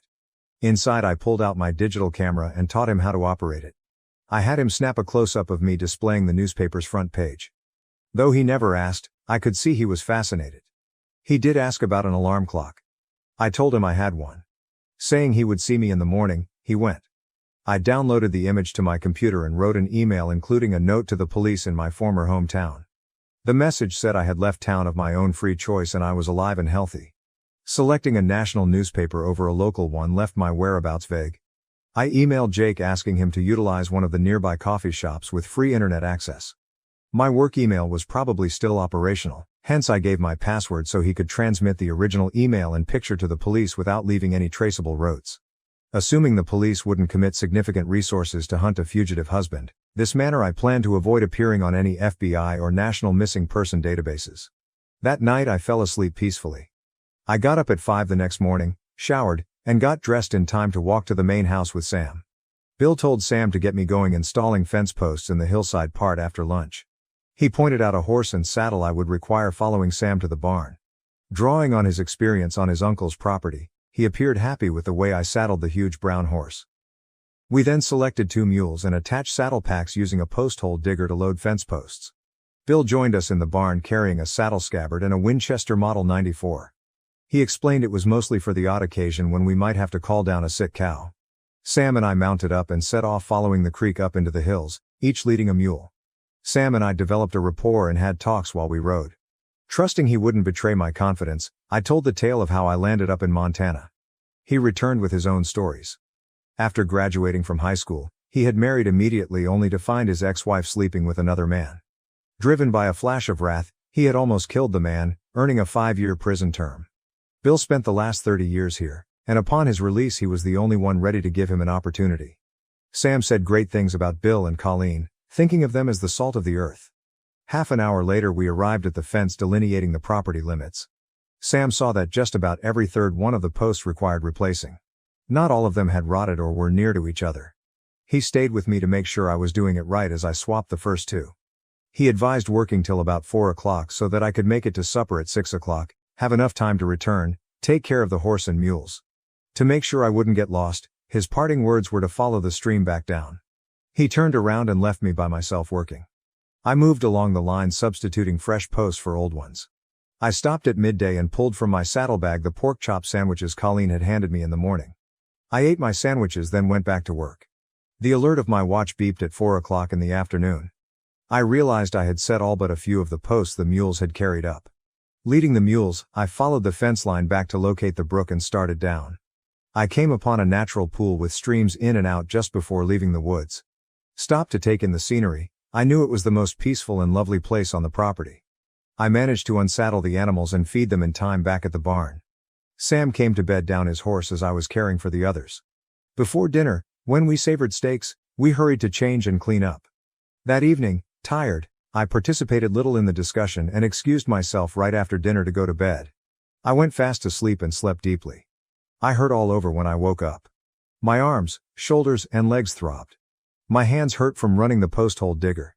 Even with my consistent exercise, a 2-hour gym session and a full day of fence post installation differs greatly. Bill and Sam laughed as I hobbled into the kitchen and groaned when I sat down. Colleen too couldn't really disguise her smile. Still, even with the pain, I was starving and ate my meal quickly. Ready for still another fencing day? As we stood from the table, Bill inquired. I moaned and answered, "Yes, sir," trying to project more hope than I felt. Bill laughed. "I suppose you could rest it today. You should ride the rounds with Sam." I nodded with gratitude. Cleaning the stalls and swapping the hay came first. We loaded up in the pickup after placing the horses and mules in the pasture and filling their feeder and started our ranch tour. Our main objective was to make sure no calves were split off from their mothers or cows were down. Sam seemed to have natural knowledge of the ranch. He could almost predict where the animals would be and approximated their count. 30 years later, it seemed to come easily to him. Sam halted the truck as we arrived at the far end of the ranch and looked about. He turned to look at something on one of the hills and handed me his binoculars, pointing to a certain area. A minute later I found 2 calves apparently alone. "Where are their mothers?" I asked. He waved toward 2 cows close to the tree line. "That is them across from each other. Their calves have to have walked into the forest, been disoriented and persisted on. We will have to pull them down." "Are we hiking up there?" I asked. Sam shot back. "Nah, it's too far. We'll go back and load a couple of horses." Sam called Bill, telling him of what we had observed and that we were on our way to fetch the horses. The pickups had 2-way radios. Bill saddled 2 horses and loaded them into a trailer when we got back to the stable. All we needed to do was stock up and head off. Sam guided us along the tree line below the calf location, and we unloaded the horses. Sam knew the area like the back of his hand, so riding up into the hills his 30 years on the ranch became clear once more. We eased down behind the calves half an hour later and started gently pushing them back down the hills. When we cleared the trees and the errant young discovered their mothers, I couldn't help but giggle. Running wailing to their mothers, they went straight to grab a teat to suckle. The bigger cows waited patiently so their young can eat. It seemed so different from my early years. Supper that evening was mashed potatoes, corn on the cob, and fried chicken. Driven now, I spoke more than I had the night before and grew to know Colleen. She was 5 years old when her parents came to the United States from Ireland. Fascinated by stories of the Old West, her father had brought the family to Montana and explained the trace of an Irish brogue in her speech. Much better the following day, I went back to repair the fence posts after breakfast. Sam loaded the mules for me, but this time I left on my own. Following the stream got me to where I needed to be. This day turned out to be less difficult than the first since I had some techniques to reduce the effort of the work. I published the last one just before 4 o'clock and returned to the barn. I worked some of the booths with extra time before tidying for supper. On my 4th day I helped Sam do some building repairs. I set more fence posts the next day. 2 months passed quickly, and I now rode the property to see the livestock. I was in the most physical form of my life. Sam took Saturdays off, Bill took off Sundays, and Mondays were my days off. We set a calendar. I ran to town if necessary and used my day doing laundry. Everyone on the property had come somewhat dear to me. Sam was laid back and kind. We used to often sit and chat after dinner. We got along great and I really respected Bill since he was honest and diligent. Though I could sense Colleen had some fire in her, she was quite lovely to Sam and me. She and Bill were a wonderful couple taken all together. Colleen and Bill were becoming really enthusiastic. Colleen told me during Friday breakfast that her daughter would be home in 1 week.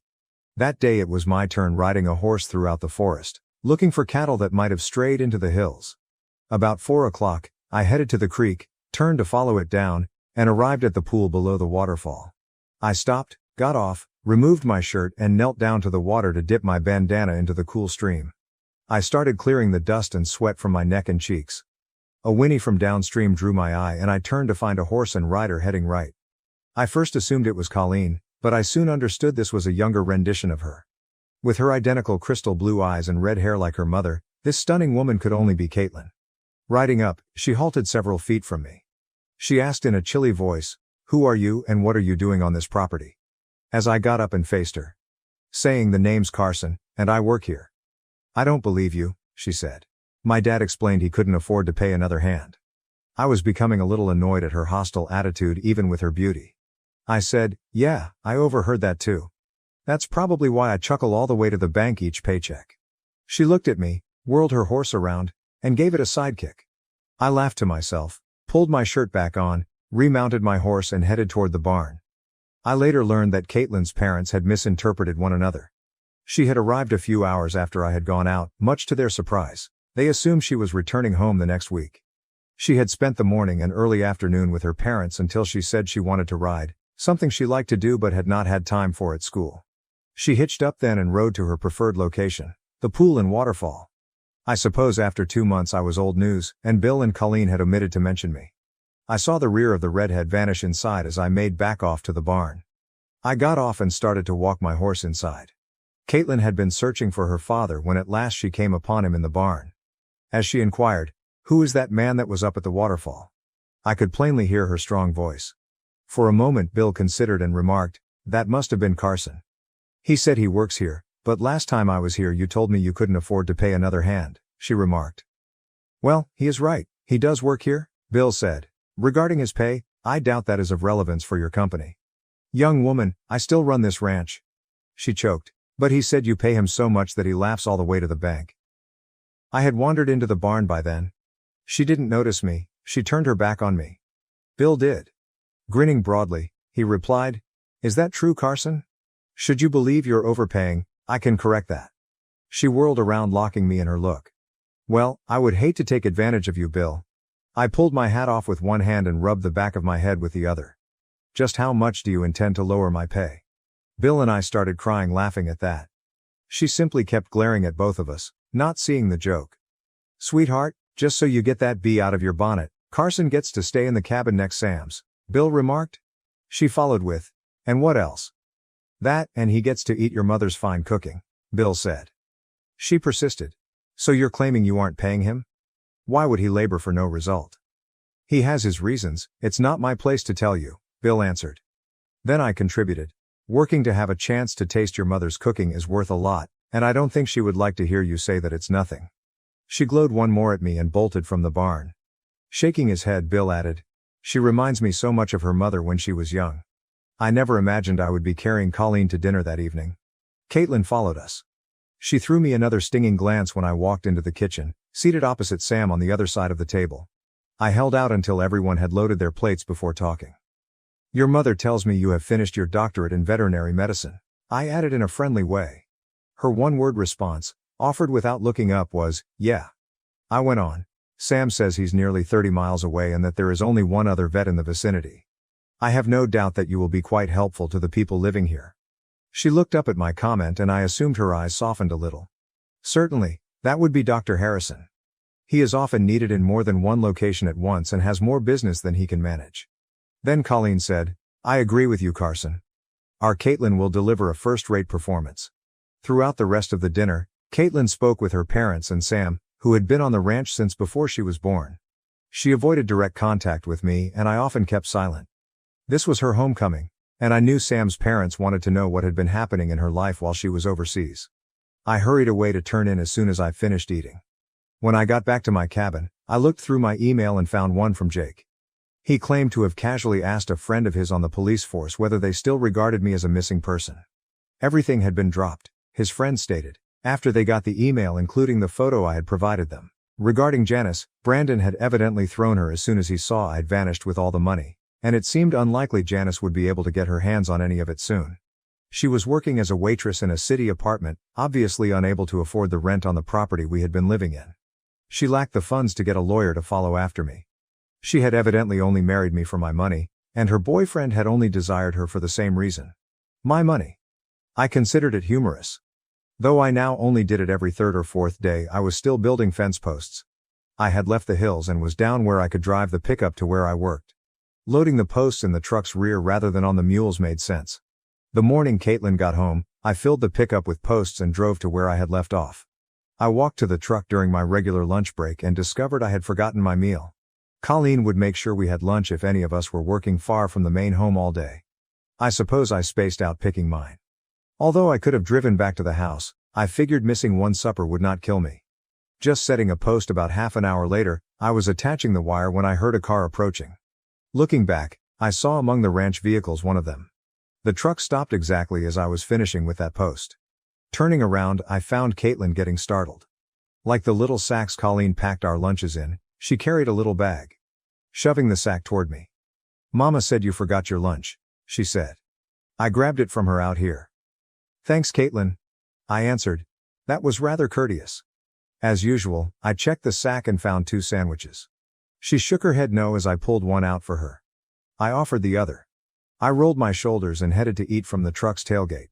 She strolled over to where I was, roughly 5 feet to the side, and simply gazed at me.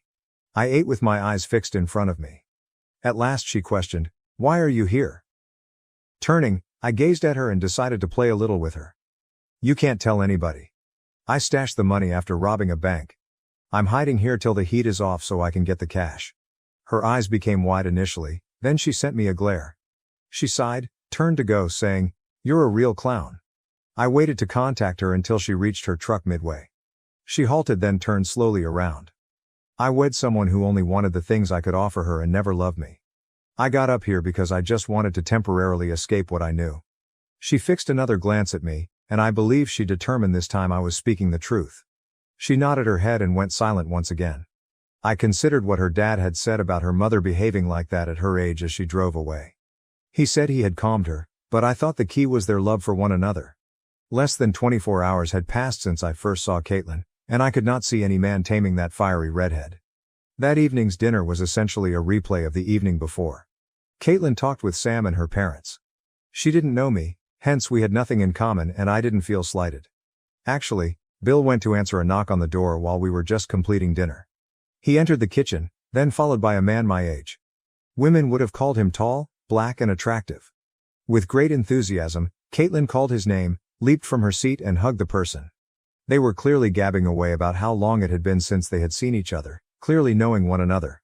A few minutes later the door knocked once more. Bill responded once more and came back accompanied by another man, this one fair-haired but also attractive. Caitlin also greeted him quite warmly. I remembered Bill's comments of having to battle off every male nearby to win his wife. At least in appearances, Caitlin was exactly the treasure her mother was. I left the meal excusing myself and went back to my cabin. Mentally, I hoped the 2 guys' luck was good. Though I did envy them, whoever won her affections would be a lucky man if Caitlin proved to be the woman her mother was. I grabbed the truck the following day and rode the property. Something didn't seem to match by the time I had done my rounds. Early enough, I returned to pick Sam and we had a whirl-around tour of the ranch. Though he agreed that something didn't feel right, it simply appeared like we were lacking a few herds. There were plenty of cows scattered around the ranch. We resolved we would ride the mountainous sections and saddle up the following day. Bill agreed to our scheme when we brought it up at dinner that evening. That night it rained, which would complicate track search. Bill took us to one end of the property after we loaded our horses into a trailer early the next morning. Sam continued another third higher. I rode perhaps 3/3 of the way up into the tree line. We then crossed the ranch across the hills, across the trees. Reaching the far side took up much of the day. There were 5 stray herds counted here. Bill greeted us as we emerged from the hills. We placed the horses into the trailer and proceeded back. We talked about the matter and agreed that our sole action may be increased vigilance. That evening at supper, Caitlin received another call from a suitor. Her mother murmured something about that, the third one she had that day. Word had leaked that she was returning home, and men were crawling out of the timber work looking for her. We kept a close check on the herd for 4 more days. Except for the suspected original loss, everything seemed to be in order. Caitlin's potential mates kept paying visits. She had been home for a week and had not spoken to me 2 words since the day she brought my lunch. On the 5th day following the apparent livestock disappearance, I told Bill I wanted to bike the property line across the hills. We had seen no proof the missing animals had crossed through the grazing regions and we had already covered the fence lines there. Sam dropped me off to the west side of the property, where Bill's bordered Wilson property. I saw 3 new sets of horse tracks crossing from the Wilson side of the fence onto Bill's side around midway to the southwest corner. The odd thing was the fence wire was still up. After dismounting and looking at the fence posts, I discovered that 5 of the staples had been loosened and were hardly keeping the wire upright. Eliminate the staples, lower the wire, and you may cross across. Reverse the wire and staples, and it looked right. I went remounted following the tracks. Approaching the stream, I noticed 3 horses tethered to a tree somewhat above the waterfall. Still roughly 30 yards distant, I rapidly tied my horse to a tree and drew the gun from its sheath. When I arrived at the horses, I discovered boot prints headed downstream. I staggered to the brink of the waterfall, peered over, then gasped. Naked as the day she was born, Caitlin was in the pool. The image captivated me since she swam across the lake, her naked body obviously on show in the pure water. A movement in the trees to her right helped me to come back to reality. I looked fast around and noticed 2 additional men approaching the pond on the left and 1 guy to the right. I lifted my firearm and fired. On the right, the bullet landed close to the guy's feet. 1 more fast trigger pull and the dirt erupted near the left 2 guys. A blood-curdling scream from Caitlin reverberated over the woods. Rising so everyone can see me, I cried. On your bellies now. I won't be missing the following shot. Stay where you are, Caitlin. She simply saw me standing over her clutching a weapon and battled to hide her body. She hadn't noticed the 3 males. One of the men on the left gasped as if he were about to flee, but as I pressed the trigger once again the bark of the tree next to him burst. Persuaded, he dropped flat down. Looking where I had fired, Caitlin saw the 2 men shrieking once again. I began to count down. Before I could say 1, the other 2 dropped down too. I told them right away to place their hands behind their heads, and they complied. I asked Caitlin right away to leave and change. She tried to object, but I growled at her to just follow my directions, get ready and go. Clearly terrified, I could see her shivering from where I stood, but she followed my direction. She left the pool like Venus rising out of the sea. She emerged from the sea back away from me, but I couldn't look away from her. Her alabaster skin and the most precisely shaped butt I'd ever seen stayed with me always.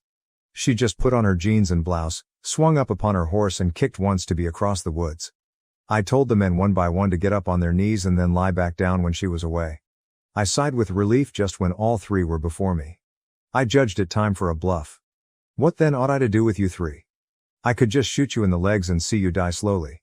The 3 men started to ask me to spare them. Even if I spare you, I replied, Caitlin's father will guarantee justice when I tell him of your horrible plans regarding his daughter. Unless, of course, you have something like cattle rustling for your confession to the sheriff. Although it can result in jail, at least it gives you a chance at life. The tiniest among them cracked. Indeed, we did it. Wilson said breaking Buckman would guarantee Wilson his land. His friend quieted him to close, but he answered, I ain't dying for no damn cows. Knowing Caitlin would be back quickly and her father would surely investigate, I decided to purchase more time. As expected, 45 minutes later Bill and Sam galloped right front. They motioned me down, then rushed up to meet me at the top of the climb. What in the devil is happening? Bill wanted it. It seems some of Wilson's hands paid us a visit unwelcomely. I followed them here from the fence line. 3 were trying to sneak up on Caitlin while she was swimming. I pushed my rifle's barrel up against the smaller man's neck. I believe this one has something he wants to confess to you. Again prodded he whined, we did it. Although we grabbed some of your animals, Wilson drove us. Bill turned his cap back and grinned at Sam. You know, they hung cattle rustlers and horse thieves when my grandfather managed this property. Back then justice sometimes felt easier. Too bad these days we have to be polite. Bill and I decided to march the rustlers back down carrying rifles while Sam stood guard. Sam tethered their horses together and raised the rear, thereby trailing after them. When we arrived at the buildings, we guided the rustlers into the barn and arranged them in individual stalls with open doors that let us monitor without them seeing each other. Bill entered the house to summon the sheriff, Sam and I watching from behind. The sheriff raced the long drive in less than 30 minutes. Bill met him and briefed him on the developing events. He agreed when I suggested first bringing the smaller offender out so the sheriff could question her. I went right outside with my prisoner. First reluctant, the small rustler seemed to think about his quietness and started talking. Looking at Bill, the sheriff remarked, it seems that our case here is simple trespassing. Though I could leave them in your hands, honestly it's a little waste of my time. Ignore me, I will let you manage things. The scared rustler opened suddenly and expanded his eyes.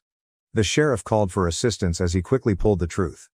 Not too long later, Wilson's large property was inundated with the sheriff's car convoy. The sheriff found approximately 100 stolen cattle bearing the Rocking B brand, even though the area the rustler pointed out was quite large. By day's end Wilson and his friends were behind bars. In among the chaos, it was well past 9 when we sat for dinner. Though seated at the table, Caitlin kept her eyes fixated on her dish. What were you outside doing? Having not had much opportunity to interact with her, Bill asked her directly. I was swimming right now. She flashed me an accusing look, saying, I didn't think anyone would spy on me. I interrupted. First of all, Caitlin, I wasn't watching you. I followed their horse trails across to the stream. Second, think about what may have happened without me. Those three were probably not planning a picnic when they noticed you swimming shirtless. Colleen said, thanks goodness you showed Carson when you did. I shudder to consider what might have happened. Aware of an early start the next day, the discussion changed and we rapidly ate our dinner. Coming out of the kitchen toward my cabin, Caitlin shouted to me. Stopped and waited as she angrily asked, so, did you enjoy the view today?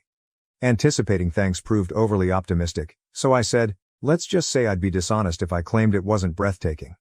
She sniffed and turned on her heels, striding toward the house.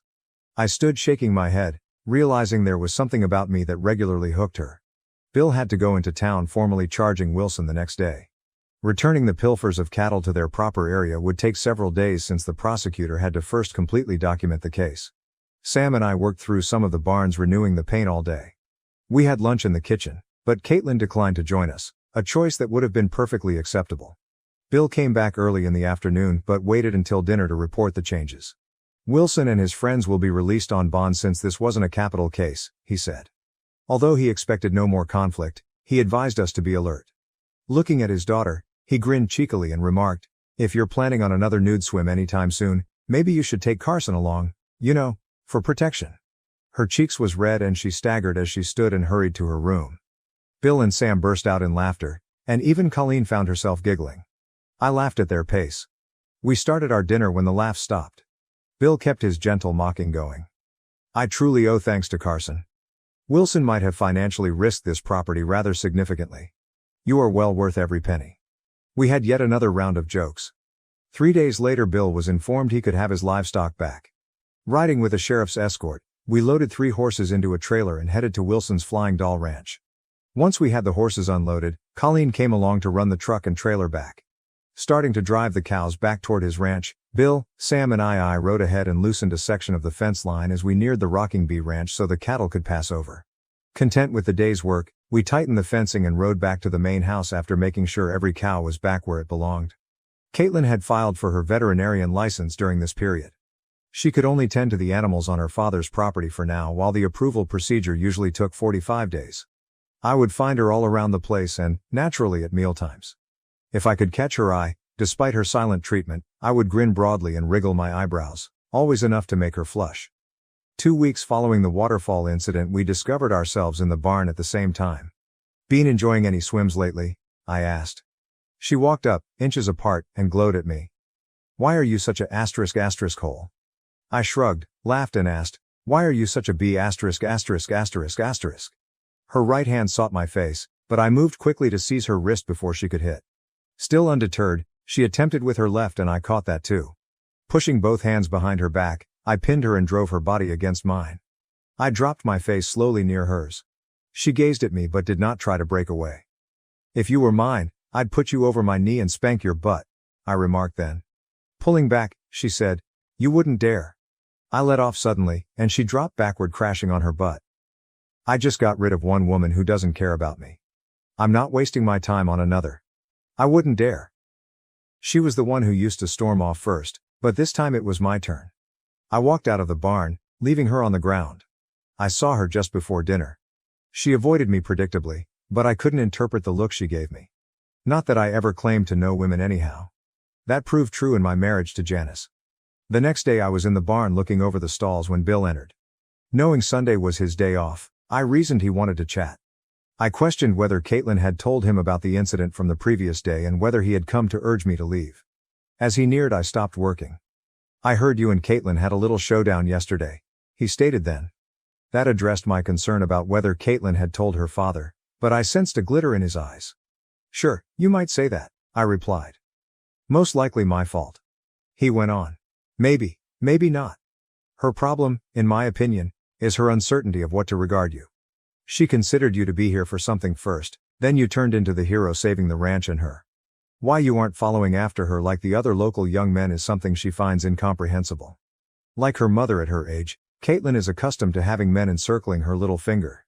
She has had a couple of boyfriends, but none stayed. She hardly seemed to respect them. Simply said, I hope you don't let her chase you off. In my book, you are welcome here as long as you wish. I answered, thanks Bill, That means a lot to me. I'll stop taunting Caitlin, hopefully allowing us to live and let live. He left the barn and I started working again. I thought about Bill's comments throughout the rest of the day. Acting respectfully and having a discourse would be more successful than Caitlin's present method in helping her to understand me. Regarding her like the others, that simply wasn't in the cards. She skipped dinner that evening, a subject no one brought up, and I asked nothing. Even on my day off, I followed my schedule the next day, getting up at 5 as normal. Breakfast done. After Sam and Bill left for work, I got my washing. Bill had made significant investments in a big industrial washer and dryer, allowing me to run one load of all of my clothes. Since the laundry room was next to the kitchen, I stayed at the kitchen table eating and talking with Colleen while my clothes washed. Usually choosing to eat later, Caitlin entered, an unusual event for breakfast. Colleen inquired about my daily agenda and I mentioned I was considering traveling into town. I then inquired whether she wanted anything specifically for me to pick up. She mentioned that, should I be so inclined, there were a few items I could acquire for her. I guaranteed her I wouldn't mind at all. Caitlin interrupted at that. Cool, I'll bike into town with you. It seems like a waste of petrol for both of us to go separately. I had intended to go to the local shop for a few things. Surprised, I turned to say, sure, I would be happy to give you a lift. After yesterday, I hadn't expected her to approach me, let alone ask to travel anywhere with me. I'll be leaving in about an hour and a half, after my laundry is done and put away, I said. She said she would be ready.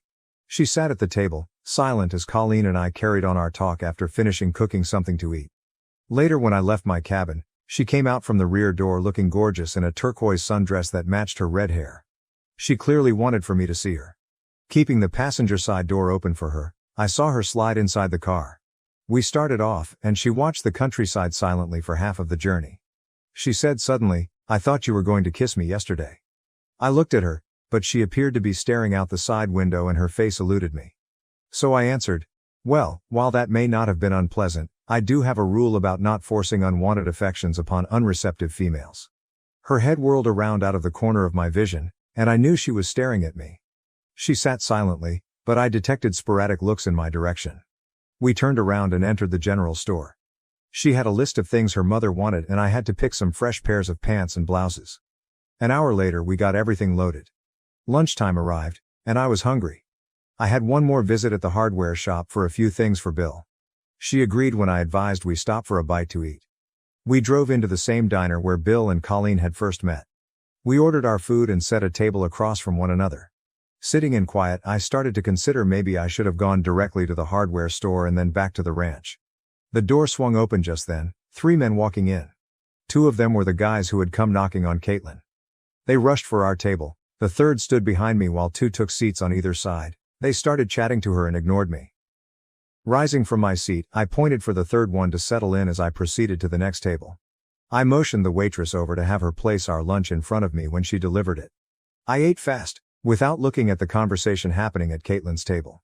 Rising to cover our supper from some bills on the table, her plate was still full and Caitlin had hardly eaten her dinner. I am going to dash to the hardware store. Later on, I can stop back here to see whether you're ready to go, I remarked, stepping in to interrupt their talk. She shoved her plate back, got up and said, it was nice seeing you guys again, but we have to go. The men seated at the table tried to object. One even volunteered to drive home. She turned away and trailed me to my SUV. She stayed in the car looking to be fuming as we drove to the hardware store. The quiet suspense followed us back to the ranch. She exclaimed, why did you do that? Turning off the highway down the mile-long driveway. What? I said, not sure what she was pointing out. Reading to the other table, she said. Oh, it is interesting. I assumed then that you would rather hang out with your buddies. Besides, I wanted not to be in the thick of their vying for your attention. She snapped, you really are a **** hole. I kept my mouth closed wisely. I had no desire to fight her slaps while behind the wheel. She pulled up to the main home and collected what she could carry right away as soon as I opened the SUV's back. I carried extra bags and trailed her inside the house. She threw everything on the kitchen table without saying anything to her mother as I stepped in the rear door, then walked off toward her room.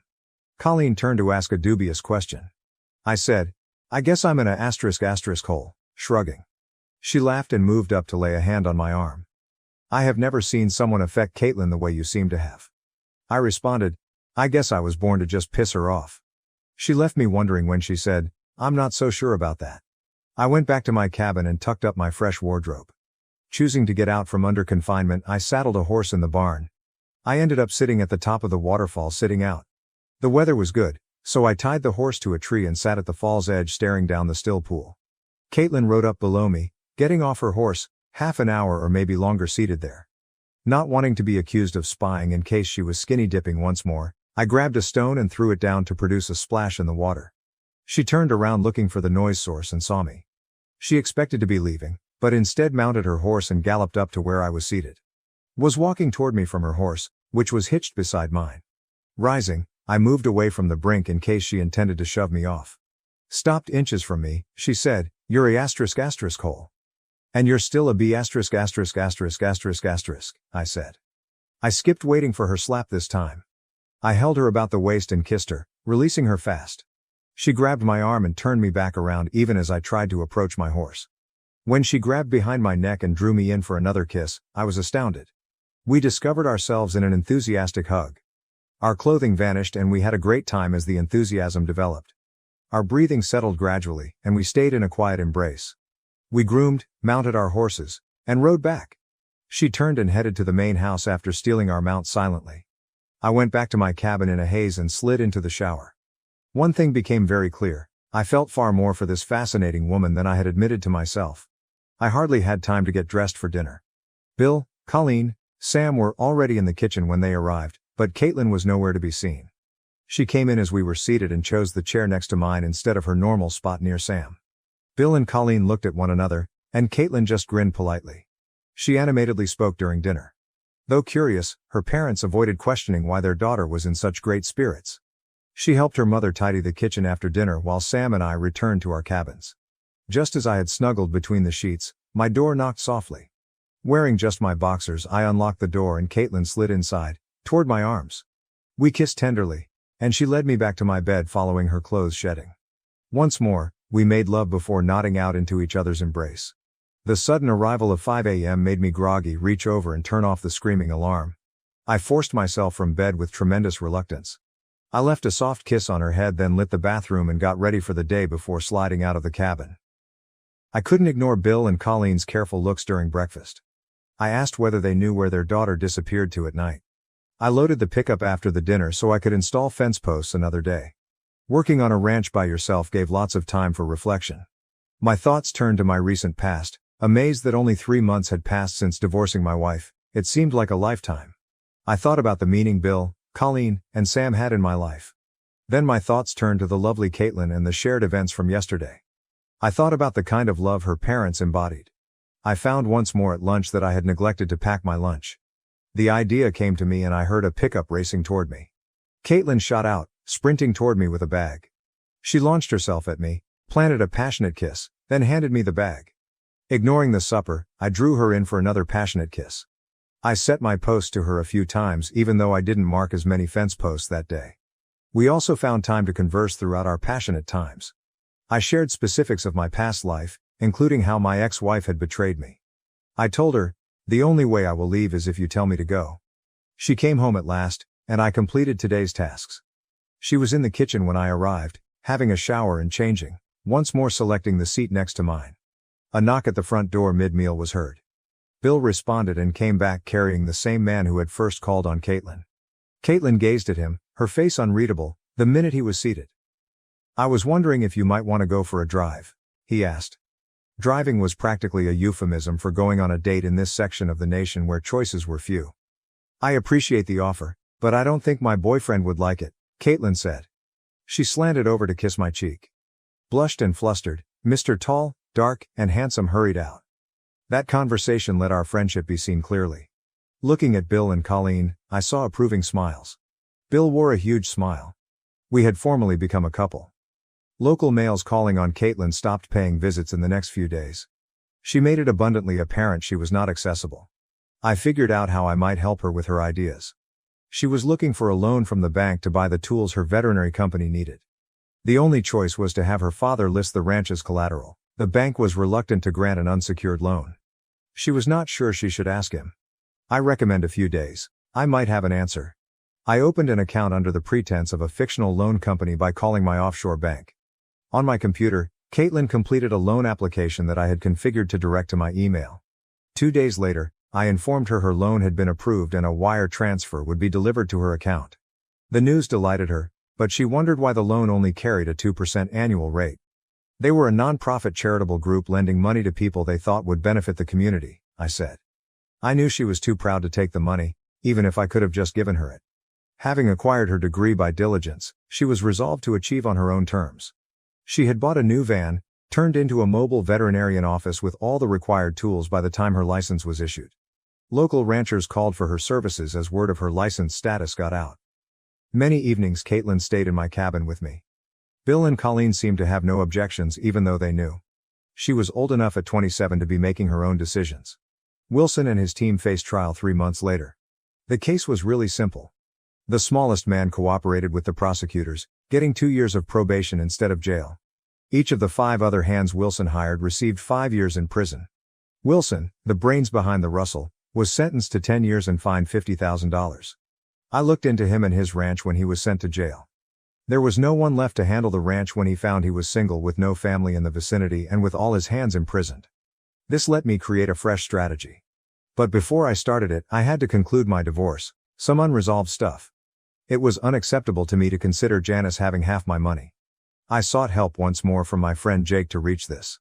I requested him to speak with Janice instead of writing an email, so phoning him I wanted him to say that I had gotten in touch and wanted to provide a settlement in exchange for a divorce. The offer was just $50,000. She would never hear from me once she turned down and would not get paid either. Playing innocent at first, she insisted on knowing why I'd left and why I would not be coming back. The act came apart when Jake came clean about her romance with Brandon and her intention to divorce me. Janice accepted my offer when her game was revealed. She is still a waitress and suffers financially. I had to go back to Texas and get a lawyer to draft the divorce paperwork before moving forward. When I told Caitlin of my leaving, she was not happy. I told her I would be back and stated I had to shut that chapter of my life. She insisted on taking me and being there upon my return. Even though at first I intended to leave my car in long-term parking at the airport. Leaving behind my SUV and most of my stuff, except for what would fit in one suitcase, seemed to help her relax. On a Sunday, I left and Jake picked me up at the airport. Making sure to call Caitlin every night, I stayed with his family. Friday saw all the paperwork arranged. Explaining that Janice would get a check for $10,000 right away and that the rest $40,000 would be paid in 60 days following the divorce, Jake brought Janice to my lawyer. She signed the paperwork, and my attorney handed her the $10,000 payment. Never had to deal with Janice. Then I realized I had personal stuff in storage. Yearbooks, souvenirs and antiques from my parents, and other precious objects. Wanting not to go back for them later, I hired a moving van and loaded it. When I told Caitlin I wasn't flying back, she was first surprised, but her enthusiasm about my homecoming rose as I explained I was bringing back everything significant to her. To get the distance covered, I drove nonstop for 3 days. Everyone greeted me enthusiastically as I arrived Tuesday night at the Rockinby Ranch. Caitlin kept extending her friendly welcome till early dawn, when we at last nodded off, completely worn out. My first half of the strategy was finished. Now I was ready to apply the rest. This included many visits to the jail where Wilson was housed. I wanted him to sell me his property. At first hostile, I kept arguing my case. He would be imprisoned for at least 7 years, I noted, and even with good behavior, he would not be eligible for release. Without someone to look after his ranch, his house and structures would probably fall apart, and his animals would probably die over the winter without appropriate care. I also wondered whether he would be welcomed back following his conviction. When the prospect of ruin presented itself, he finally took my offer and had something to start over with when released. Securing funding came next. Knowing Janice wouldn't compromise her $40,000 by acting rashly, I moved my money back into the country. It was really simple to get financing as I negotiated a $5 million price with Wilson that was less than the actual value of the property. I financed the $500,000 down payment I made. Spending a month finishing everything, I kept my activities under wraps except for Caitlin and Bill. I told them I needed to give my assets some personal business-related attention. I established a corporation and registered the land under its name even though I only spent 1 or 2 days a week on it. I hired someone to cut the hay on the land as summer was closing and fall was setting in. In the meanwhile, I also used 4 hands to run the ranch and live on site. Appointed as temporary foreman, the most experienced hand explained that, albeit being close, I would be an absentee owner for a while. I promised him he could always reach me by phone, and I scheduled regular trips to the property. The last component of my strategy was renovating the main house, a 2-story 5-bedroom property requiring modernizing. Even if Caitlin was annoyed with my hiding of my activities, our connection kept flourishing. Every day my love for her deepened and I sensed she felt the same about me. Her veterinary practice grew rapidly and she had to be on the road often, yet she was comfortable and joyful. It got to the point where I almost told her about what I was doing, almost leaking the beans. She cornered me with questions after coming back to check on the remodeling. "What the devil is Carson doing? You see someone else?" "God, no," I said. "I swear there is no one else. I simply have certain tasks I have to finish.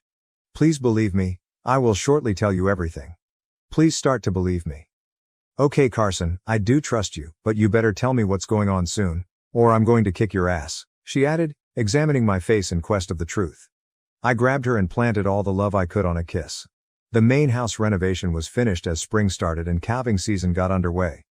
It was time to carry out the last element of my scheme. I invited Caitlin to drive one afternoon while she was alone herself. "I have been considering it time for me to leave the Rocking Bee Ranch," I told her. Her eyes filled with tears instantly, then she continued, "But I promised I wouldn't leave."